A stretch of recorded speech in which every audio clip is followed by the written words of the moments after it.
This video will help you sleep and relax. But before we begin, I would like to know which city you're from and what time you're watching this. Now, subscribe to the channel, relax, and let's begin. I'm still trying to make sense of what happened in my apartment today. It's been a few hours and I can't get my mind off it. My hands are still a bit shaky as I type this. For context, I live alone in a one-bedroom apartment that I've been renting for about 3 years now. Well, not completely alone. I have my cat, Milo, who's been with me for almost 5 years. He's normally super chill, which makes what happened today even more unsettling. So earlier today, around 2:30 in the afternoon, I was in my living room working on my laptop. I work from home most days, and today was no different. I was in the middle of a pretty mundane spreadsheet when I heard it. The distinct humming sound of the cooker hood fan in my kitchen suddenly turning on. I immediately found this weird because I never use that fan, like ever. It came with the apartment, but it's this old slightly yellowed model that makes too much noise, so I've just never bothered with it. I actually had to think for a second about where the switch even was because I've literally never turned it on before. At first, I thought maybe I was hearing something else, the neighbor's fan, or maybe the AC kicking in with a weird sound. But no, it was definitely the kitchen hood fan. I could hear it clearly even from the living room. I got up from the couch and walked over to the kitchen, which is just around the corner from my living area. As soon as, and I mean the exact moment, I stepped into the kitchen doorway, the fan shut off, just like that. Complete silence. I stood there for a moment, confused. I walked over to the hood and looked at it. The switch was in the off position, as it always is. I checked if maybe the switch was faulty or loose, but it seemed completely normal. I even turned it on manually, just to confirm it was the same sound I'd heard, and yep, it was. I figured maybe there was some kind of electrical surge or something that had briefly activated it. Weird, but not impossible, right? So I shrugged it off and went back to work in the living room. Not even 5 minutes later, it happened again. The fan suddenly turned on by itself. Same humming noise. This time I actually felt a chill run down my spine. Once is a coincidence, twice starts to feel deliberate. I got up again and walked back to the kitchen. But unlike the first time, the fan didn't turn off when I entered. It just kept going, humming away as if someone had switched it on. I went over to the hood to turn it off manually, and here's where it gets even weirder. There are 2 switches on my cooker hood, one for the light and one for the fan. They're right next to each other, and I always mix them up on the rare occasions I use the light. I reached up and flipped what I thought was the fan switch, but it was actually the light switch. The moment, and again, the exact moment, my finger touched the wrong switch, the fan turned off. I just stood there with my hand still on the light switch, not moving. It felt like someone or something was watching me, responding to my actions, like it knew I was trying to turn it off and did it for me before I could find the right switch. I'm not typically the jumpy type, but at that moment, I felt this heaviness in the air. It's hard to explain. Like the atmosphere in the kitchen had suddenly become dense and watchful. I backed away slowly, keeping my eyes on the hood, half expecting it to do something else. That's when I realized I hadn't seen Milo since this all started. He's usually lounging somewhere visible or following me around the apartment. I called out for him, but he didn't come, which was unusual. Milo always comes when called, especially if he thinks food might be involved. I searched the apartment and finally found him under my bed, pressed all the way against the wall in the corner. Now, Milo only hides like this when he's really freaked out, like during thunderstorms or when the fire alarm went off that one time. His eyes were wide and his ears were flat against his head. When I tried to coax him out, he just stared past me and wouldn't budge. This really unnerved me because cats are supposed to be sensitive to things we can't perceive, right? The fact that something had scared him so badly made me feel like whatever had happened with the fan wasn't just some random electrical issue. I left him alone and went back to the kitchen to get a glass of water, trying to calm myself down.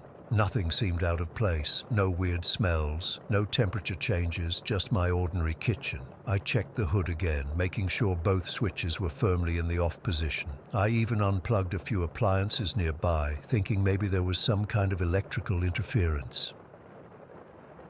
About 20 minutes later, I heard movement and saw Milo cautiously emerging from the bedroom. He was walking low to the ground, his tail swishing nervously. I stayed still, watching him from the living room as he slowly made his way toward the kitchen. When he got to the kitchen doorway, he stopped abruptly. Then he did something I've never seen him do before. He stood up on his hind legs, front paws dangling in front of him, and just stared. He was looking at a specific spot on the wall next to the refrigerator, about 5 feet up. His eyes were locked onto that spot, unblinking, totally focused. I followed his gaze but could see absolutely nothing there, just my plain white kitchen wall. No marks, no insects, nothing visible at all. But Milo was completely transfixed, occasionally making this low growling sound in his throat. "What do you see, buddy?" I whispered, not really expecting an answer, obviously. I got up slowly and approached the spot he was staring at. As I got closer, I felt this strange sensation, like walking through a pocket of cold air. It wasn't dramatic, just a subtle temperature drop that lasted only a moment as I passed through it. Goosebumps raised on my arms. I reached out and touched the wall where Milo was staring. It felt normal, not cold, not warm, just wall. But the moment my hand made contact with it, Milo let out this strangled meow and bolted back to the bedroom. I stood there with my hand on the wall, that heavy feeling in the air returning. I can't explain it rationally, but I felt like I was interrupting something or intruding on something that didn't want me there. For the next hour or so, nothing else happened with the fan or any other appliances, but Milo remained on edge. He eventually came out again but kept giving the kitchen a wide berth. He'd look toward that same spot occasionally, his tail puffing up slightly each time. Around 4 o'clock, I was sitting on the couch still trying to work but mostly just watching Milo and thinking about what had happened. That's when he suddenly seemed to relax. It was like a switch had flipped. He stretched, yawned, and then casually walked into the kitchen and started drinking from his water bowl like nothing had ever happened. He even walked right past the spot without a second glance. Whatever presence or energy or whatever it was that had been there seemed to have gone. The heaviness in the air had lifted. But I still feel unsettled. I've been in this apartment for 3 years, and nothing like this has ever happened before. The building is only about 15 years old, so it's not like it's some ancient place with history. I've never felt uncomfortable here or had any reason to think there might be something supernatural going on. But today has me questioning things. Why did the fan respond to my presence like that? What was Milo seeing that I couldn't? Why did everything suddenly return to normal just as mysteriously as it began? I've been Googling about electrical malfunctions and fan motors starting on their own, trying to find a logical explanation. There are some reasonable possibilities. Power surges, faulty wiring, maybe even some kind of remote interference from a neighbor's device. But none of those explain the timing, how it shut off exactly when I entered the kitchen the first time, and exactly when I touched the wrong switch the second time. That feels intentional, responsive, aware. And it definitely doesn't explain Milo's behavior. He's a pretty unflappable cat most of the time. For something to scare him that badly and then have him fixate on an empty spot on the wall, that's just not normal. I'm sitting in my living room right now, occasionally glancing toward the kitchen. Everything looks normal. Milo is sleeping on the windowsill like it's just another day. The fan hasn't turned on again. But I can't shake this feeling that for a brief time this afternoon, something else was here with us. Something that could manipulate electronic equipment and that my cat could sense, even if I couldn't see it. I don't know what to make of it all. I'm not planning to move out or anything dramatic like that, but I might be sleeping with my bedroom door closed tonight, and I'm definitely keeping an eye on that fan. Has anyone else experienced something like this? I've never been one to believe in ghosts or anything, but today has me wondering what else could explain what happened.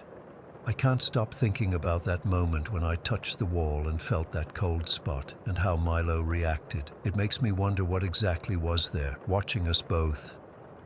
Story 2. I've always considered myself a rational person.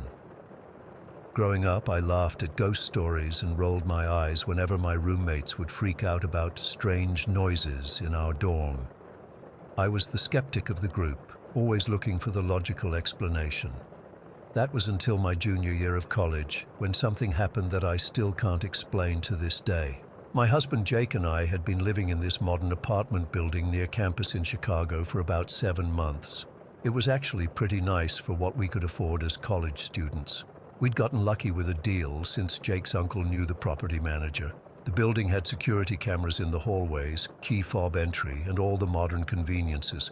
Nothing about it seemed remotely spooky or strange. That night in March started like any other. It was a Wednesday, and I was up late studying for my biology midterm. Jake had gone to bed around 11, but I was still at my desk with my notes spread out everywhere, getting more frustrated by the minute. I remember glancing at the clock on my laptop. It was almost 1 in the morning, and I was seriously considering just giving up and going to bed. The apartment was quiet except for the occasional car passing by outside. Our heat wasn't even on because Jake always complained it made him too hot at night. It was chilly enough that I was wearing a hoodie and thick socks, which makes what happened next even weirder.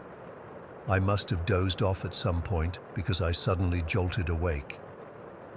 The digital clock on our microwave read 2:34. That's when I noticed how uncomfortably hot the room had become. I'm talking sauna-level heat. My first thought was that Jake must have turned the heat on before bed, but I quickly realized that made no sense. He hates sleeping hot even more than I do. The air felt thick, almost difficult to breathe. It wasn't just warm, it was oppressive. I felt sweat beading on my forehead and my hoodie suddenly felt suffocating. I pulled it off, but the heat didn't let up. That's when I got the overwhelming feeling that I wasn't alone. You know that sensation when someone's staring at you, that prickle on the back of your neck? It was like that, but 100 times more intense. Every nerve in my body was screaming that someone was watching me. I tried to shake it off. Classic sleep deprivation paranoia, right? That's what I kept telling myself.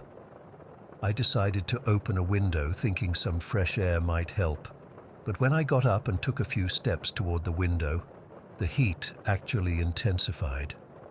I'm not talking about walking closer to a radiator kind of heat. It was like walking through invisible layers of increasingly hot air. By the time I reached the window, I was drenched in sweat, my t-shirt sticking to my back. As I struggled with the window latch, I felt it again, that sensation of being watched, but stronger now. It felt like someone was standing directly behind me, their gaze boring into the back of my head. My hands were shaking so badly I couldn't even get the window open. That's when I heard it, a soft sound from behind me, like fabric shifting against fabric. The sound came from our bed where Jake was sleeping. I froze, my hand still on the window latch. I didn't want to turn around. Every instinct in my body was screaming at me not to look. But I couldn't just stand there forever. When I finally turned, what I saw made my blood run cold. Jake was asleep on his side of the king bed facing away from me, but he wasn't alone. There was a woman lying in the middle of our bed, not fully solid. I could see the outline of our grey comforter through her, but clearly visible in the dim light from the street lamps outside. She had pale, almost translucent skin and a black bob haircut styled like something from the 20s.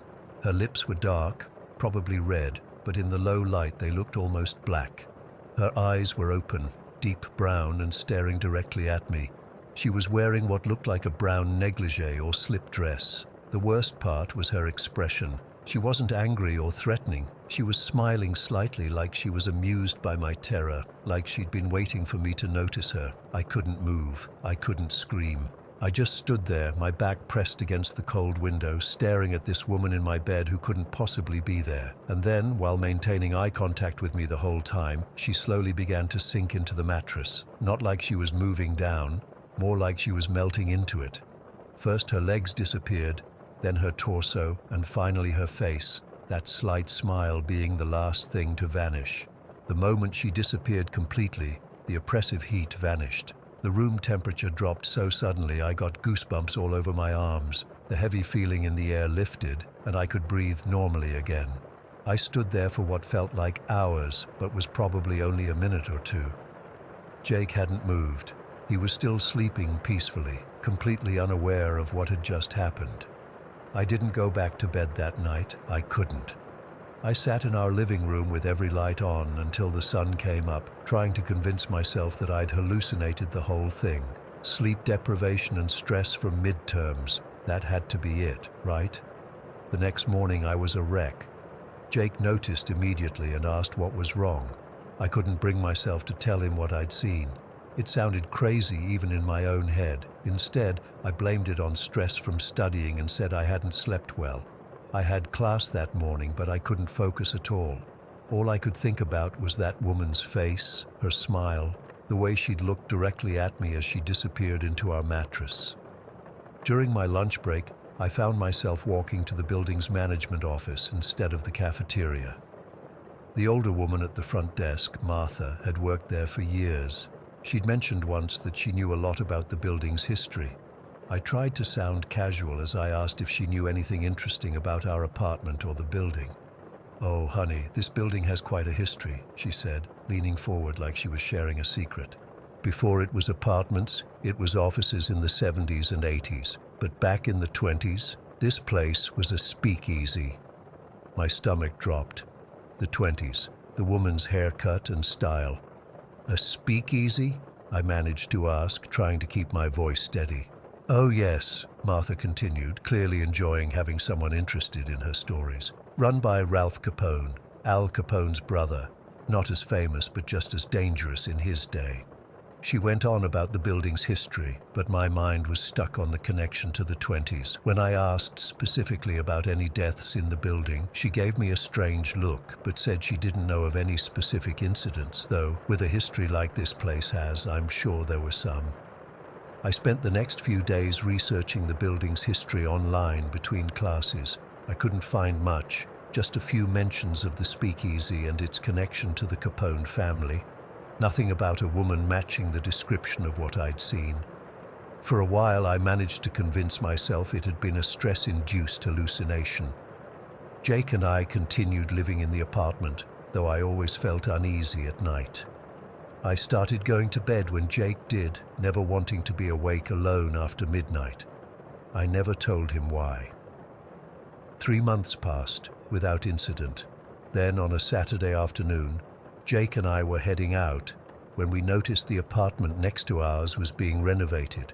The door was propped open, and I could see workers carrying out old drywall. Curiosity got the better of me, and I peeked inside. The apartment had been completely gutted. One of the workers noticed me and said they'd found something interesting behind one of the walls. Old newspapers from the 20s used as insulation. That sent a chill down my spine, but I tried to play it cool. Over the next few weeks, I watched as that apartment and several others in our building underwent renovations. Eventually, our lease was up and we moved to a different apartment closer to campus. I was secretly relieved to leave that place behind.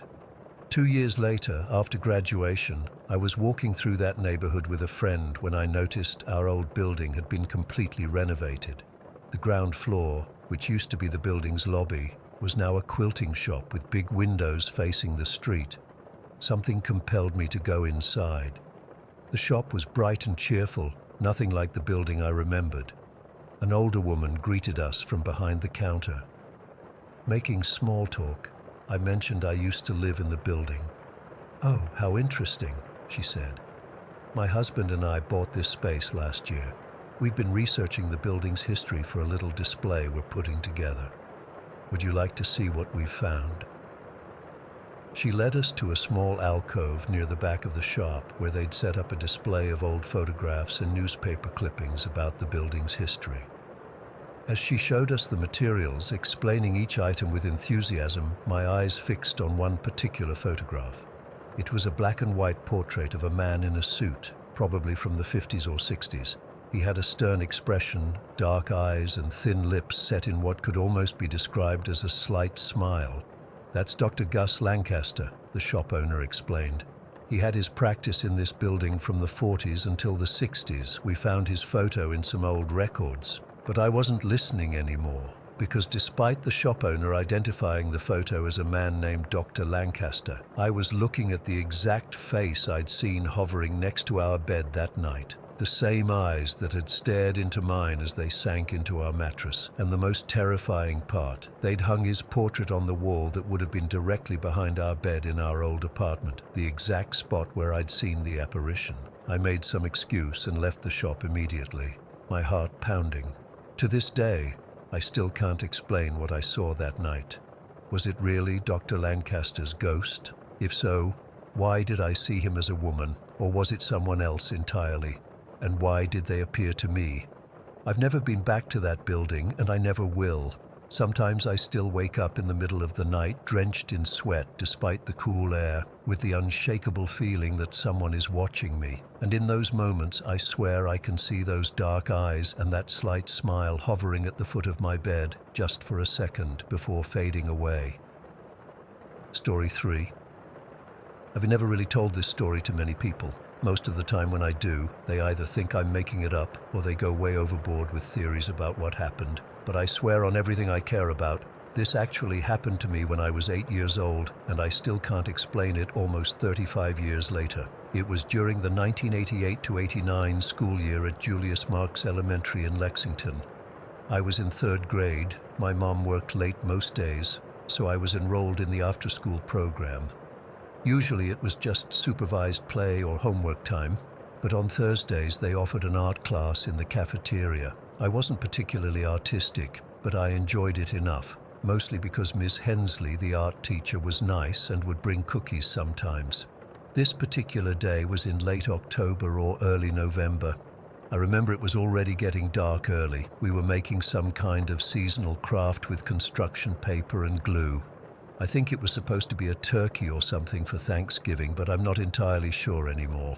What I do remember clearly is needing to use the bathroom about halfway through the class. I raised my hand, got permission to go, and headed out of the cafeteria alone. The hallways were pretty dim by then. The school was mostly empty except for our after-school group and maybe some teachers working late in their classrooms.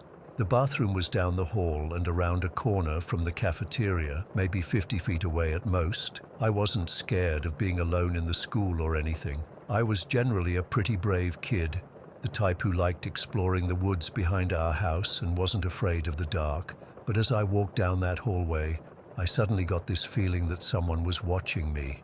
It wasn't just a random thought. It was this intense sensation that crawled up my spine. I actually stopped walking for a second. That's when I turned and looked back toward one of the classroom doorways. What I saw in that doorway, I still get goosebumps thinking about it. There was this figure, but it wasn't a person, not a normal person anyway.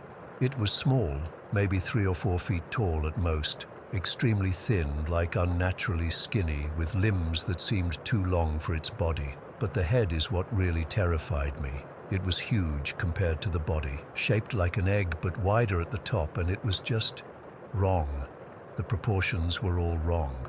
I couldn't see any facial features clearly. It was more like a dark silhouette, but I could tell it was looking right at me. I knew it, and the feeling that came over me in that moment, I've never experienced anything like it before or since. It was pure, instinctual terror. Not like being scared of a ghost story or a horror movie. This was something primal. Every cell in my body was screaming that I was looking at something that shouldn't exist, something that wasn't supposed to be there. I ran, I bolted into the boys' bathroom and pushed the door shut behind me. My heart was pounding so hard I could hear it in my ears. I remember standing there, back against the door, breathing hard, trying to convince myself I'd imagined it, or it was just a weird shadow. And then, this is the part that still bothers me the most. I don't remember what happened next. There's just this blank spot in my memory. I have this vague, fragmented recollection of slowly opening the bathroom door just a crack and peeking out. I think I saw an empty hallway, but I can't be sure. It's like trying to remember a dream that's fading away. The next clear memory I have is running back into the cafeteria, out of breath and freaked out. I know there was a gap of time because when I got back, most of the kids had already finished their art projects. Miss Hensley asked if I was okay, and I remember nodding, even though I definitely wasn't. I sat down at my table, still shaking a little. There were 4 other kids sitting there. I can still picture their faces, but I only remember 2 names now, Jason and Caitlin. They asked me what was wrong, and I just blurted it out. I told them I saw something weird in the hallway. When they pressed for details, I described exactly what I'd seen. The small body, the long, thin arms and legs, the big, egg-shaped head. Caitlin got this weird look on her face. She grabbed a piece of paper and a crayon and started drawing. Then she turned it around and showed it to me. "Did it look like this?" she asked. It was a simple drawing like any 8-year-old would make, but it showed exactly what I'd described. A skinny body with a huge oval head, big black eyes, what we now all recognize as the classic gray alien appearance. I remember my stomach dropping when I saw that drawing. I nodded and said, "Yeah, like that. How did you know?" "That's an alien," Jason said matter-of-factly. "From space." I just stared at them.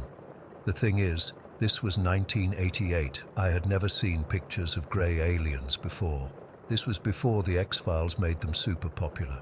Sure, I'd heard of aliens and UFOs in general terms, but I didn't have any clear image in my mind of what they looked like. My family didn't even have cable TV, just the basic channels, and I wasn't allowed to watch scary movies. Yet what I described matched exactly what Caitlin immediately drew.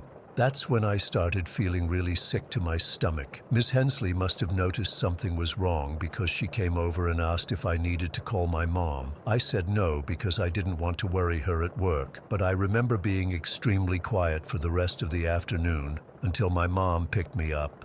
I didn't tell her what happened. I didn't tell anyone else for a long time. It wasn't until years later that I realized something else unsettling.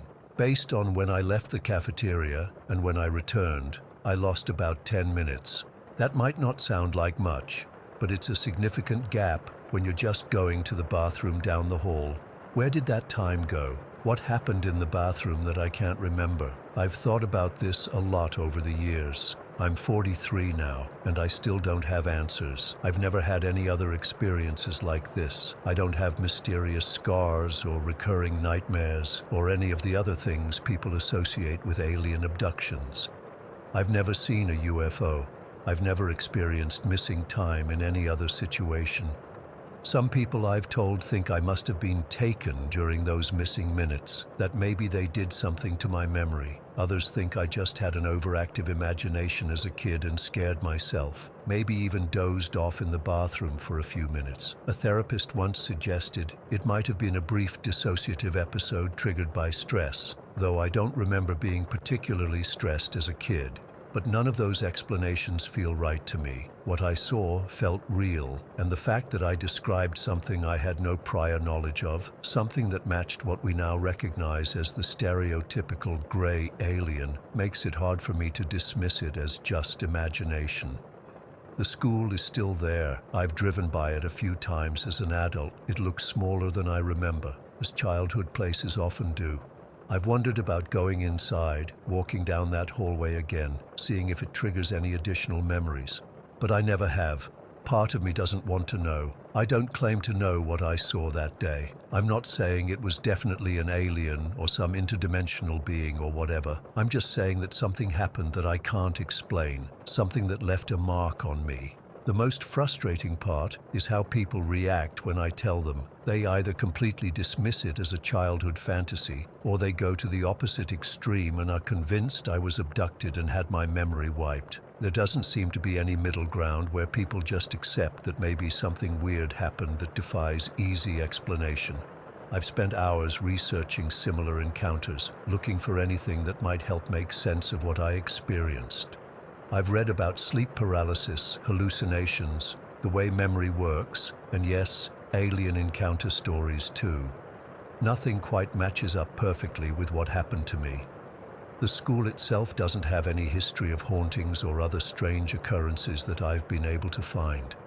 I've occasionally wondered if any other kids from Julius Marks ever had similar experiences, but I've never come across any. What I do know is that for those few seconds in that hallway, I saw something that shouldn't have been there, something that made me feel a kind of fear I've never felt before or since. And then there's this gap in my memory that I can't account for. Sometimes I wonder if whatever it was followed me into the bathroom. Sometimes I wonder if I actually saw anything at all. But then I remember how clearly I described it, how it matched Caitlin's drawing of an alien before I'd ever seen one depicted that way, and I know it wasn't just my imagination. That day at Julius Marks Elementary changed something in me, not in some dramatic way that affected my entire life, but in the sense that it opened up the possibility that there are things in this world or beyond it that we don't understand, things that can't be neatly explained away. I don't know what I saw in that hallway. I don't know what happened during those missing minutes. And after all these years, I've accepted that I probably never will, but I know what I experienced was real, whatever it was. And sometimes, late at night when I can't sleep, I still wonder if it's out there somewhere. That thin figure with the oversized head, watching someone else from the shadows of a doorway. Story 4. We'd always joked about having a ghost. When things would go missing, car keys, remotes, little bits of jewelry, my mum would roll her eyes and say, "The house is playing tricks again." But what happened last summer changed everything. I'm still trying to make sense of it even now. I've lived in Holbrook Village my entire life. It's a tiny place in rural England where everyone knows everyone and nothing much happens. Our house is a semi-detached Victorian on the edge of the village, all uneven floorboards, odd-shaped rooms and drafty windows. My parents bought it cheap when I was little because it needed work, but we never quite got around to fixing everything. The weird stuff started years ago, small things at first. You'd put something down, turn around, and it would be gone. Not just misplaced, completely vanished. Then days later it would show up somewhere ridiculous. My headphones disappeared from my bedside table once, and I found them 3 days later in the bathroom cabinet. Mum's wedding ring vanished while she was gardening, then turned up in her sock drawer nearly a week later. The strangest was my brother's dog, Max. His tag fell off during a walk in the woods. We searched everywhere but eventually gave up. Then almost a year later, my brother found it under Max's bed, perfectly clean with no dirt or scratches. How does that even happen? We also heard things, footsteps in empty rooms, whispers that sounded like conversations just out of earshot, the creak of floorboards when everyone was accounted for. We'd look at each other and say, "Did you hear that?" And someone would just shrug it off with a nervous laugh. But what happened the night before our holiday to Spain last July, that was different. That was when we couldn't pretend anymore. It was the evening before we were due to fly out. We dropped our 3 dogs, Max, Rosie, and Pepper, at the kennels that morning. The house felt empty without them, too quiet. Dad and I were packing the last few things in the kitchen while Mum finished upstairs. My brother Thomas was checking our passports at the dining room table. I remember it was around 9 in the evening. The taxi was coming at 10 to take us to the airport hotel. We'd been joking about forgetting something important, the way you do before a trip. That's when we heard it. Footsteps on the stairs that lead from the hallway up to the bedrooms. Not just a creak or a groan of old wood. Proper footsteps, heavy ones. "Mum," I called out. "I'm in your room, love," she shouted back. Just checking you've got your charger. Thomas and I looked at each other. Dad had stopped packing and was staring at the ceiling. Did you hear that? Thomas whispered. The footsteps continued across the landing above the kitchen. I could see the old wooden floorboards actually bending slightly under the weight. You could trace the movement from one end of the landing to the other. Dad cleared his throat. Probably just the house settling. But houses don't settle in a pattern that sounds exactly like someone walking, and houses definitely don't make the floorboards bend downward in sequence like someone was stepping on them. We tried to ignore it and went back to packing. About 20 minutes later, Mum came downstairs looking flustered. "Did one of you turn the outside light on?" she asked. None of us had. That light switch was stiff. You had to really push it hard to get it to work. Dad had been meaning to replace it for ages. "Maybe it's faulty," Dad suggested, but he didn't sound convinced. I went to the window and looked out. The security light was definitely on, casting a yellow glow across our small front garden. As I was about to turn away, I saw a shadow move across the light. Just a quick flicker, like someone had walked past it. "Did you see that?" I asked, but no one was paying attention. Because at that exact moment there was a loud clatter from the living room. We all rushed in to find that 2 corks had fallen out of the display cabinet. Not just any corks, they were good luck charms Dad had made years ago by putting a coin inside each one. They were on different shelves in the cabinet, but somehow they'd both fallen at the same time. Mum went to open the glass door of the cabinet to pick them up, and that's when it happened. A heavy crystal tumbler on a completely different shelf suddenly flew sideways. Not fell, flew, and smashed against the wall. It wasn't anywhere near the door Mum was opening. It shot out like someone had thrown it. We all froze. There was no draft, no earthquake, no explanation for a glass to launch itself across a room. "What the fuck was that?" Thomas said, his voice shaking. Even Dad looked pale. "Everyone just calm down, there's got to be a logical explanation." But there wasn't, and we all knew it. The taxi arrived a few minutes later. We were all on edge, grabbing our bags in a rush, desperate to get out of the house. Dad did a final check to make sure all windows were closed and appliances turned off. I remember thinking how ridiculous it was that we were still going on holiday after what had just happened. As we loaded our luggage into the taxi, the driver, a local guy called Pete, who'd driven us before, looked up at the house. "Are you having someone stay while you're away?" he asked casually. Mum shook her head. "No, we've got a timer for the lights, but the house will be empty." Pete frowned. "Then who's that at the upstairs window?" We all turned and looked up. There was a figure in the window of my parents' bedroom, not clear enough to make out features, but definitely human-shaped, watching us. I felt the blood drain from my face. "Oh God," Mum whispered. Dad immediately ran back inside. Thomas followed him. I stayed with Mum, who was gripping my arm so tight it hurt. The taxi driver kept staring at the window. "It's gone now," he said quietly. Dad and Thomas came back a few minutes later, looking confused and scared. "There's no one in there," Dad said. "We checked every room, under the beds, in the closets. All the windows are locked from the inside." "I saw someone," Pete insisted, "standing right there, plain as day." "We all saw it," I said. We didn't know what to do. Dad suggested calling the police, but what would we tell them? That we saw a ghost? That things were moving on their own? We'd sound crazy. In the end, we decided to continue with our holiday.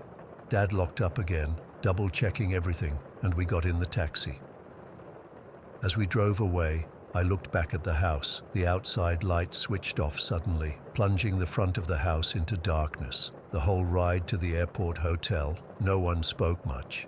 Pete kept glancing in his rearview mirror at us. Finally, he cleared his throat. "My sister's house in Fellbridge had something similar," he said awkwardly. "Might want to get your carbon monoxide detector checked when you get back." Dad nodded gratefully at the suggestion, but we'd already replaced our detector the previous winter. We'd had the gas lines checked too, after a particularly bad week of things going missing, all normal. The holiday was tense. We tried to enjoy ourselves, but our conversations kept circling back to what happened. We researched possible explanations online. Carbon monoxide poisoning, already ruled out. Gas leaks, also ruled out. Shared hallucinations, but how would the taxi driver share our hallucination? Medical conditions that might cause us to move things and forget. Nothing fit. 5 people, our family plus Pete, had seen a figure in a window of an empty house. 3 of us had seen the floorboards bend under invisible weight. All 4 of us had witnessed a glass throw itself across a room. When we returned home, we were half expecting the house to be in chaos, but everything was exactly as we'd left it. The broken glass had been swept up and placed neatly in the bin before we'd left. The house felt normal again, or as normal as it ever did. We've had the house blessed since then. Dad even brought in someone who claimed to be sensitive to spirits, but they just said the house had a lot of energy and took 50 quid for the insight. The activity hasn't stopped. Last week, my watch disappeared from my dresser and turned up in the freezer. We still hear footsteps when everyone is accounted for. Sometimes the dogs will all stare at the same empty corner of a room, hackles raised, growling at nothing we can see. But nothing has been as intense as that night before our holiday. Nothing has made us question our sanity, quite like seeing a figure in a window of an empty house. I've looked into the history of our home. It was built in 1878. Families have come and gone. No recorded deaths in the house, no tragic stories. Just an ordinary house that happens to do extraordinary things. I'm writing this because I need to tell someone who might understand. My friends think it's cool that we live in a haunted house, but they don't get how unsettling it is to not feel safe in your own home, to constantly question what you see and hear. Whatever is in our house, it's been here longer than us, and I'm starting to think it'll be here long after we're gone. I just wish I knew what it wanted. Story 5. I never thought I'd be sharing this, but it's been weighing on me for years, and maybe writing it out will help me process what happened. I've only told a few close friends about this, and most of them think I'm making it up or was just having vivid dreams. But I know what I experienced was real. When I was 11, my parents and I moved to this house on the outskirts of Las Vegas. It was nothing fancy, a single-story ranch-style home with 3 bedrooms, built in the 80s. The area was still being developed, with empty lots between houses and construction happening a few blocks away. Behind our property was nothing but desert stretching toward distant mountains. I was excited about having my own room to decorate. Being an only child, I had my pick of the 3 bedrooms. I chose the one at the end of the hall because it had the biggest closet and a window that faced the backyard. The first night seemed normal enough. I was tired from moving boxes all day and fell asleep quickly. The nightmares started on the second night. I dreamt of someone standing in the corner of my room, just watching me. I couldn't see their face, just a dark silhouette. I woke up drenched in sweat, heart pounding so hard I thought it would burst from my chest. I told myself it was just a dream, just stress from the move, but it happened again the next night, and the night after that. Each time, the figure seemed to get closer to my bed. I'd wake up gasping for air, too terrified to scream, too paralyzed to move. Sometimes I'd feel pressure on my chest, like someone was sitting on me. After a week of this, I couldn't take it anymore. I dragged my mattress into the living room and slept there. When my mom found me in the morning, I broke down crying and told her everything. She thought it was just my imagination running wild in a new place. My dad's reaction was different. He's always been sensitive to things most people don't notice. Growing up, he would sometimes stop in the middle of a conversation, look toward an empty corner, and nod slightly as if acknowledging someone I couldn't see. My mom called it his funny moments, and we never really talked about it. When I told him about the nightmares, he got this serious look on his face. He sat down next to me and said, "Some places have memories, sweetheart, and sometimes those memories want to be acknowledged." I asked if I could move to another bedroom. He sighed and said, "You can change rooms, but that won't solve the problem. Only you can do that." I didn't understand what he meant, but I was desperate enough to try anything. I chose the middle bedroom, which was smaller but had this cozy feeling to it. For the first few nights, everything was fine. I slept peacefully, no nightmares, no pressure on my chest. I thought maybe my dad was wrong, that changing rooms had solved the problem. Then I started noticing things. At first it was just shadows moving at the edge of my vision. Then one night I woke up around 3 in the morning needing to use the bathroom. When I opened my door, I saw someone standing in the hallway. A tall, dark figure just standing there. I blinked, and it was gone. I ran back to bed and pulled the covers over my head, too afraid to move until morning. After that, I started seeing the figure almost every night, always standing just outside my bedroom door. Sometimes it would be there when I went to bed. Sometimes it would appear in the middle of the night. I started sleeping with the TV on, hoping the noise and light would keep whatever it was away. It didn't help. My sleep got worse and worse. I'd wake up screaming several times a night. My parents would come running, but by then, the figure would be gone. My grades started slipping because I couldn't concentrate in school. I was constantly exhausted and jumpy. My mum wanted to take me to a doctor, thinking it might be night terrors. My dad just watched me with those knowing eyes. One evening, he came into my room and sat on the edge of my bed. "What does it look like?" he asked quietly. "The thing you see." I hesitated, afraid he wouldn't believe me. "I can't really see it clearly," I admitted. "It's just a shadow, but it feels like a man, a really old man." He nodded slowly. "The third bedroom," he said. "Try it. But remember what I told you. Changing rooms isn't the solution. You'll have to face it eventually." I moved to the third bedroom that night. It was the smallest one, originally intended as an office, with just enough space for a twin bed and a dresser. But from the moment I stepped inside, it felt protected somehow. I slept through the night for the first time in weeks. No nightmares, no figure in the doorway. For 7 years, that room was my sanctuary. I grew from a scared 11-year-old into a fairly normal teenager. I almost forgot about those first terrifying weeks in our house. Almost. When I was 18, the dreams started again, but different this time. I dreamt of people hiding in forests, running from something. Sometimes they were dressed in old-fashioned clothes, sometimes in what looked like animal skins. These dreams didn't frighten me the way the others had. They felt more like memories that didn't belong to me. Then came the night that changed everything. I dreamt I was sleeping in my bed when something grabbed my ankle and started pulling me. In the dream, I kicked and screamed, trying to get away. I woke up with a jolt, heart racing, and realized I was actually sliding down my bed, my blankets bunched around my waist. Something was holding my ankle, something cold and strong. I looked down and saw an old man gripping my leg. He was Native American, with deeply lined skin and long gray hair in 2 braids. He wore some kind of animal skin vest over his bare chest and had markings painted on his face. His eyes were what struck me most. Black as midnight, but filled with such intensity I couldn't look away. Strangely, I didn't scream. Maybe I was too shocked, or maybe something in me remembered my dad's words from years ago. Instead, I took a deep breath and said as firmly as I could, "Let go of me. Stop bothering me." The grip on my ankle loosened. The old man tilted his head, studying me with those dark eyes. Then he stepped back and simply stood there, watching me. I sat up, pulling my knees to my chest. "Who are you?" I asked, my voice shaking. "What do you want?" He didn't answer, just continued to stare at me with those unnerving eyes. After what felt like forever, he turned and walked through my closed bedroom door as if it wasn't even there. I didn't sleep for the rest of the night.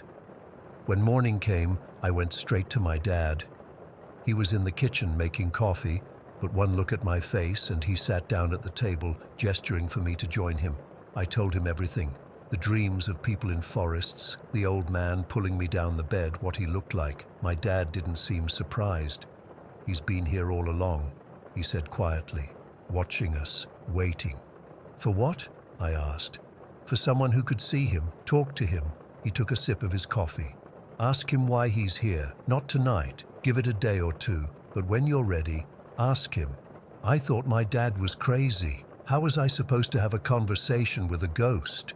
But 2 nights later, the old man appeared again, this time standing at the foot of my bed. I was terrified but remembered my dad's advice.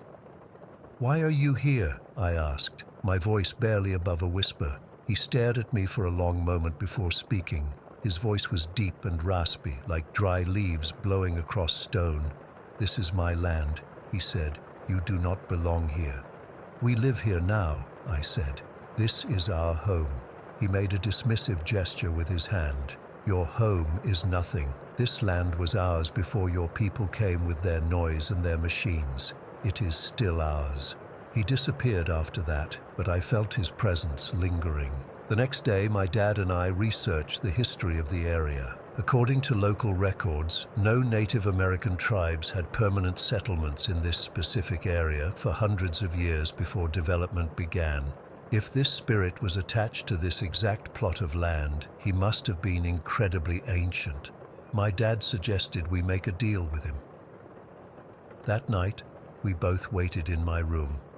I felt ridiculous sitting on my bed with my dad in the desk chair, waiting for a ghost to appear.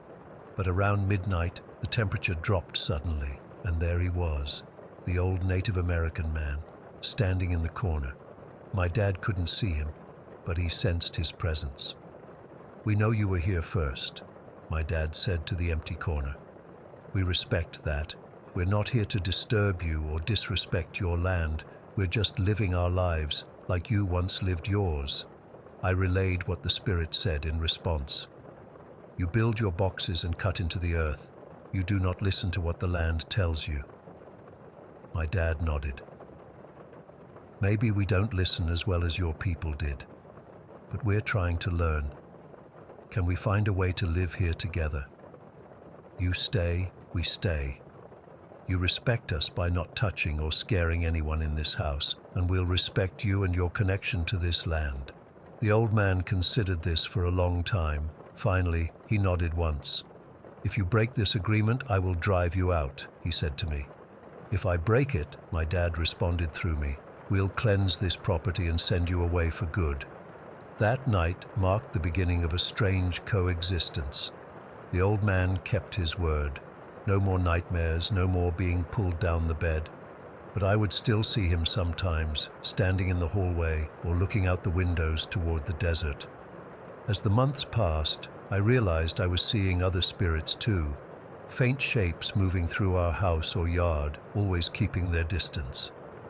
My dad explained that my gift was getting stronger. Like him, I could sense things others couldn't. The Native American spirit had somehow awakened this ability in me, perhaps unintentionally. It's been 5 years since we made that agreement. I still live in that house with my parents. The old man is still here too, watching over his land. Sometimes when I'm alone, I'll talk to him. He rarely responds, but I know he's listening. I've learned bits and pieces about who he was in life, a spiritual leader of his people, tasked with protecting sacred sites. I still don't know why he chose to reveal himself to me that night after 7 years of silence. Maybe he sensed my growing awareness. Maybe he was just tired of being ignored. Whatever the reason, what started as a terrifying haunting has become something else entirely. A reminder that the land we think we own has history and memory far deeper than we can imagine. The spirits are still here, walking the same paths they walked centuries ago. We've just built our houses on top of them. I've learned that with respect and boundaries, the living and the dead can share the same space. It's not always comfortable, but it's possible. I still sleep with one eye open though. Some habits are hard to break. Story 6, Embark. I've kept this bottled up for 20 years now, and I think I'm finally ready to share it. I still get goosebumps when I think about that day at my Aunt Sarah's new house, and honestly, I've never been able to make complete sense of it. I was 7 years old when Aunt Sarah bought this old country house in Oak Ridge. It was a hot summer day in July, and my dad volunteered us to help her move in. Mom couldn't come because she was dealing with some work emergency, so it was just Dad and me in our old station wagon, following Aunt Sarah's moving truck down these winding country roads. The house was actually pretty cool for a kid like me. It was this big 2-story farmhouse with peeling white paint and dark green shutters. It had a wraparound porch with a swing and everything. The inside smelled musty, like old books and something else I couldn't quite place. Dad said it was just old house smell, but looking back now, I think it was something else entirely. While the adults started unloading boxes, I got bored pretty quickly. Dad was taking pictures of everything. He was always documenting family stuff with his fancy camera. Aunt Sarah kept directing where furniture should go, and I was just in the way. After I knocked over a box of kitchen stuff trying to help, Aunt Sarah suggested I go play outside for a bit. "Just don't go too far, Timmy," she said. "Stay where we can see you from the windows."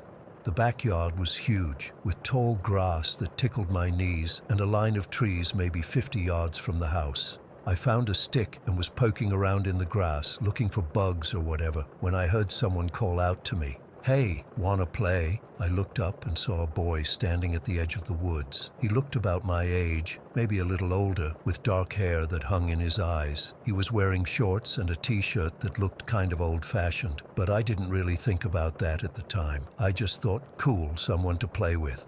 I ran over to him and he smiled at me. His name was Alex, he said, and he lived around here. I told him my name was Timothy, but everyone called me Timmy. "Do you have a frisbee?" he asked. I didn't, but when I looked down, there was this red plastic frisbee right there in the grass. I could have sworn it wasn't there before, but maybe I just hadn't noticed it. So I picked it up, and we started tossing it back and forth. We played for what felt like forever, but was probably closer to half an hour.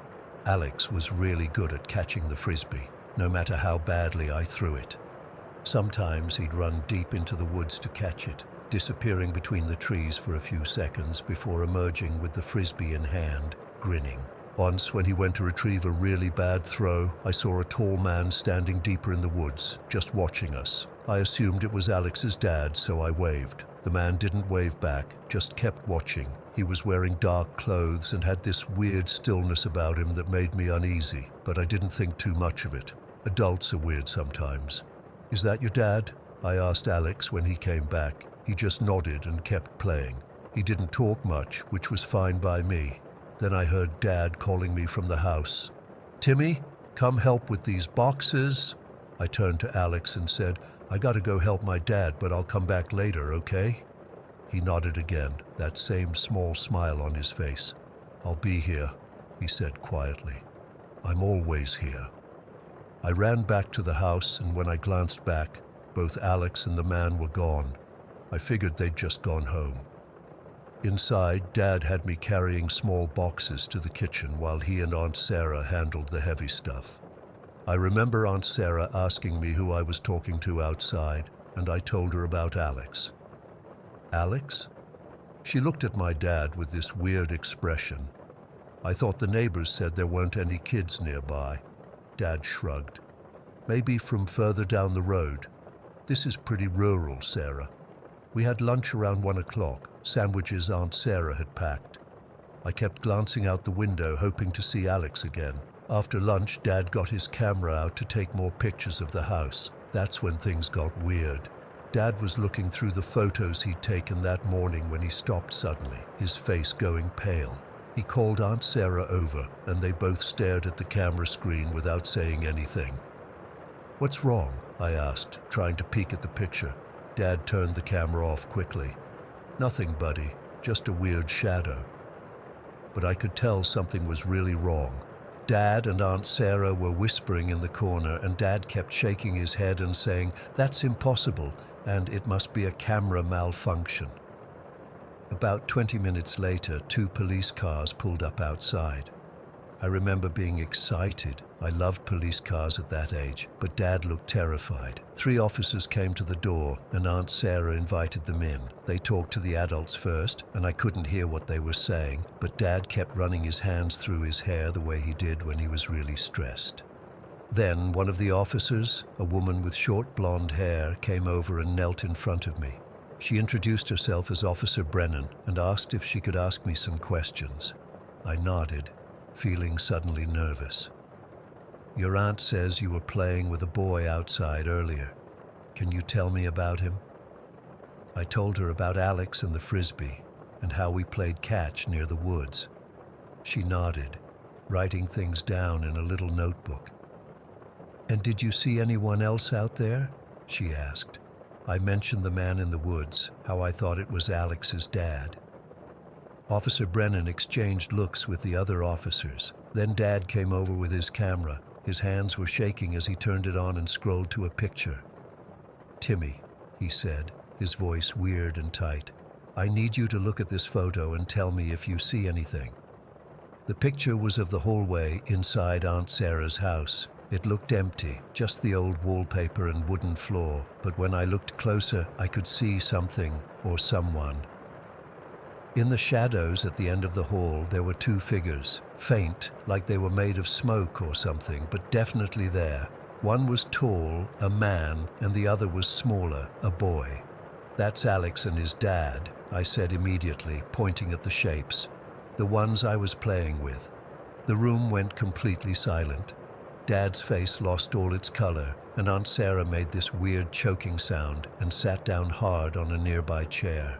The officers all looked at each other, and Officer Brennan put her hand on my shoulder. "Are you sure, Timmy?" she asked gently. I nodded. "Yeah, that's them. Why? What's wrong?" No one answered me. Instead, the officers started searching the property, flashlights out even though it was still daylight. Dad wouldn't let me out of his sight, keeping his arm around my shoulders so tight it almost hurt. One of the male officers came back in and whispered something to Officer Brennan. She nodded and then came back to talk to us. "Miss Clark," she said to Aunt Sarah, "I think we need to discuss the history of this property." That's when I was sent to the car with Dad's phone to play games while the adults talked. I could see them through the windows, Aunt Sarah crying and Dad looking like he might throw up. I didn't understand what was happening, but I knew it was bad. We didn't stay at Aunt Sarah's that night like we'd planned. Dad packed our stuff so fast, and we drove home in complete silence. When I asked about Alex, Dad just said, "There is no Alex, Timmy," and refused to say anything else. I didn't find out the truth until I was 16. I overheard Dad and Mom talking about Aunt Sarah selling that house in Oak Ridge, and Dad mentioned what happened there before she bought it. I confronted them, demanding to know the truth about that day. They tried to brush me off, but I was persistent. Finally, Dad sat me down and showed me some old newspaper articles he'd saved on his computer. The house Aunt Sarah had bought had been the scene of a family tragedy 3 years before we helped her move in. The previous owner, a man named Robert Kessler, had killed his wife Ellen and their 8-year-old son Alexander before taking his own life. Robert had shot himself in the hallway, the same hallway from Dad's photograph. Ellen had been found in their bedroom closet, and Alexander had been strangled in the woods behind the house. The woods where I'd played frisbee with a boy named Alex. Dad showed me the photograph from that day, the one that had everyone so freaked out. With adult eyes, I could clearly see what my 7-year-old self had seen. The faint, translucent figure of a man standing at the end of the hallway, and next to him, the smaller figure of a boy with dark hair hanging in his eyes. The photo had a timestamp of 12:47 p.m., right in the middle of our lunch when everyone was accounted for inside the house. The camera had been on the table in the hallway, and no one had touched it. The frisbee I'd played with was never found, despite the police searching the entire property. And according to the newspaper articles, Alexander Kessler's favorite toy had been a red frisbee that was buried with him. I'm 37 now, and I still can't explain what happened that day. All I know is that for about 30 minutes, I played catch with a dead boy in the same woods where he'd been murdered, while his father's ghost watched from the trees, and somehow they ended up in my dad's photograph, clear enough that I could identify them. Aunt Sarah sold that house within a month. She moved back to the city and never mentioned Oak Ridge again. Dad got rid of that camera and stopped taking family photos altogether. As for me, I've never been able to look at a frisbee the same way again. And sometimes when I'm falling asleep, I can still hear Alex's quiet voice saying, "I'll be here, I'm always here." Because he is. Whatever happened in those woods, whatever lingered in that house, it's still there. and sometimes I wonder if Alex is still waiting for me to come back and play. Story 7. I've been driving trucks for 15 years now. You get used to the long stretches of empty road, the weird hours, and the solitude. Most of the time I actually prefer it that way. Just me, my rig, and the highway stretching out ahead. But what happened to me last October on Highway 93 in Nevada, I still can't shake it.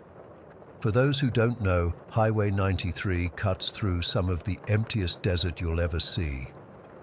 Locals call it the highway to hell, not just because of the brutal summer heat, but because of how desolate and unforgiving that stretch is. No cell service for miles, barely any traffic after dark, and nothing but sagebrush and mountains as far as you can see. I was hauling a load of electronics from Idaho down to Vegas. It was a routine run I'd done dozens of times before. The night was clear and crisp, typical October weather in the desert where the temperature drops like a stone after sunset. I remember checking my watch around 11:30 that night. The cab was warm. I had my thermos of coffee and some old Johnny Cash playing low on the radio. The highway was completely empty. Hadn't seen another vehicle for at least 40 minutes. My high beams were cutting through the darkness, illuminating maybe 100 feet of asphalt ahead, with nothing but pitch black beyond. That's when I first saw her. At first, I thought my eyes were playing tricks on me. When you've been driving as long as I have, especially at night, your brain sometimes fills in the gaps with things that aren't really there. But as I got closer, there was no denying it. A woman was standing at the edge of my high beams, right where the shoulder meets the asphalt. She was wearing what looked like a white dress, not like a wedding dress, more like a simple sundress, but it was dirty and torn in places. Her hair was long and dark, hanging down over her face so I couldn't make out her features. She wasn't moving, not walking, not waving for help, not even swaying in the slight breeze, just standing there, facing the road. I immediately eased off the gas, slowing down as I approached her. It made no sense. Who would be out here, miles from anywhere, in the middle of the night? I remember thinking maybe she'd been in an accident, though I hadn't passed any disabled vehicles. Or maybe she was stranded somehow. I was close enough that my headlights were fully illuminating her, but she didn't react at all to my approach, didn't turn her head, didn't move to flag me down, nothing. It was like she didn't even register the massive 18-wheeler bearing down on her. As I passed her, I looked in my side mirror to keep an eye on her, thinking maybe I should stop and check if she needed help. But that's when the first really unsettling thing happened. She wasn't there anymore. I'm not talking about her walking away or moving into the darkness. She was simply gone. 1 second she was standing there in my high beams, and the next second, nothing. I actually hit the brakes and came to a stop, pulling over to the shoulder. I sat there for a minute, engine idling, trying to make sense of what I'd just seen. I even backed up a little, scanning the roadside with my headlights, thinking maybe she'd walked into the desert or was lying down for some reason. But there was nothing, just empty desert on both sides of the highway. I chalked it up to fatigue. 15 years of driving, and I've had my share of highway hypnosis and weird visual tricks when tired. I took a few swigs of coffee, splashed some water on my face, and got back on the road, pushing the incident out of my mind. About 10 minutes later, I was settled back into my rhythm. The radio signal had faded to static, so I'd switched it off. It was just me and the rumble of my engine in that vast darkness. That's when it happened again, but worse this time, much worse. She was suddenly right in front of me, in the middle of my lane, not off to the side, not on the shoulder, directly in my path. Standing perfectly still, wearing that same white dress with her hair hanging down, I slammed on my brakes with both feet, the cargo shifting dangerously behind me. The tires screamed against the asphalt as I fought to keep the rig from jackknifing. My heart was hammering so hard I could feel it in my throat. I must have come within 20 feet of her before the truck finally shuddered to a complete stop. And there she stood, completely unmoved by the 40-ton truck that had nearly plowed into her. She hadn't flinched, hadn't raised her arms, hadn't tried to get out of the way. Nothing. Now that I was closer, I could see more details. Her dress wasn't just dirty, it was stained in places with something dark, Her bare feet were filthy, and through the curtain of her hair, I could see one eye staring directly at me. Just one eye, dark and unblinking, fixed on me through the windshield. I hit the horn, leaning on it for a good 5 seconds. The blaring sound echoed across the empty desert, but she didn't react at all, didn't cover her ears, didn't step back, didn't even blink that visible eye, just kept staring. "What do you want?" I remember shouting, though of course she couldn't hear me inside the cab. My hands were shaking on the wheel. I had this overwhelming feeling of dread, like something terrible was about to happen. I reached for my phone to call for help, but of course there was no signal. When I looked back up to the road, she was gone. Again. Vanished completely, as if she'd never been there at all. I sat there for what felt like ages, my knuckles white on the steering wheel, sweat beading on my forehead despite the cool night air. Part of me wanted to get out and look around, but there was no way in hell I was leaving the safety of my truck. Not out there, not after what I'd just seen. Eventually, I put the truck in gear and started moving again, much slower this time, my eyes darting constantly to every shadow at the edge of my headlights. I was terrified she would appear again, this time maybe right beside my door or directly in front of me with no time to stop. I'd never felt so relieved as when I saw the lights of a rest stop about 20 minutes later. It was one of those old school places, a small building with restrooms, vending machines, and a little convenience store attached. There was a single pickup truck parked outside, and I pulled my rig in, hands still trembling as I set the brake. The little bell over the door jingled as I walked in. An old man was behind the counter, reading a paperback with yellowed pages. He looked up and nodded at me, and I must have looked as shaken as I felt because his expression immediately changed to concern. "You all right there, driver?" he asked, putting his book down. I wasn't sure how to explain what I'd seen without sounding completely insane, but I needed to tell someone to see if there was any rational explanation. "I saw something strange back on the highway," I said, trying to keep my voice steady. "A woman in white, standing on the road. She disappeared when I got close." The old man's face went completely serious. He didn't look surprised or skeptical. Instead, he slowly nodded, like he'd heard this exact story before. "You saw her," he said. It wasn't a question. "The woman in white." A chill ran through me that had nothing to do with the night air.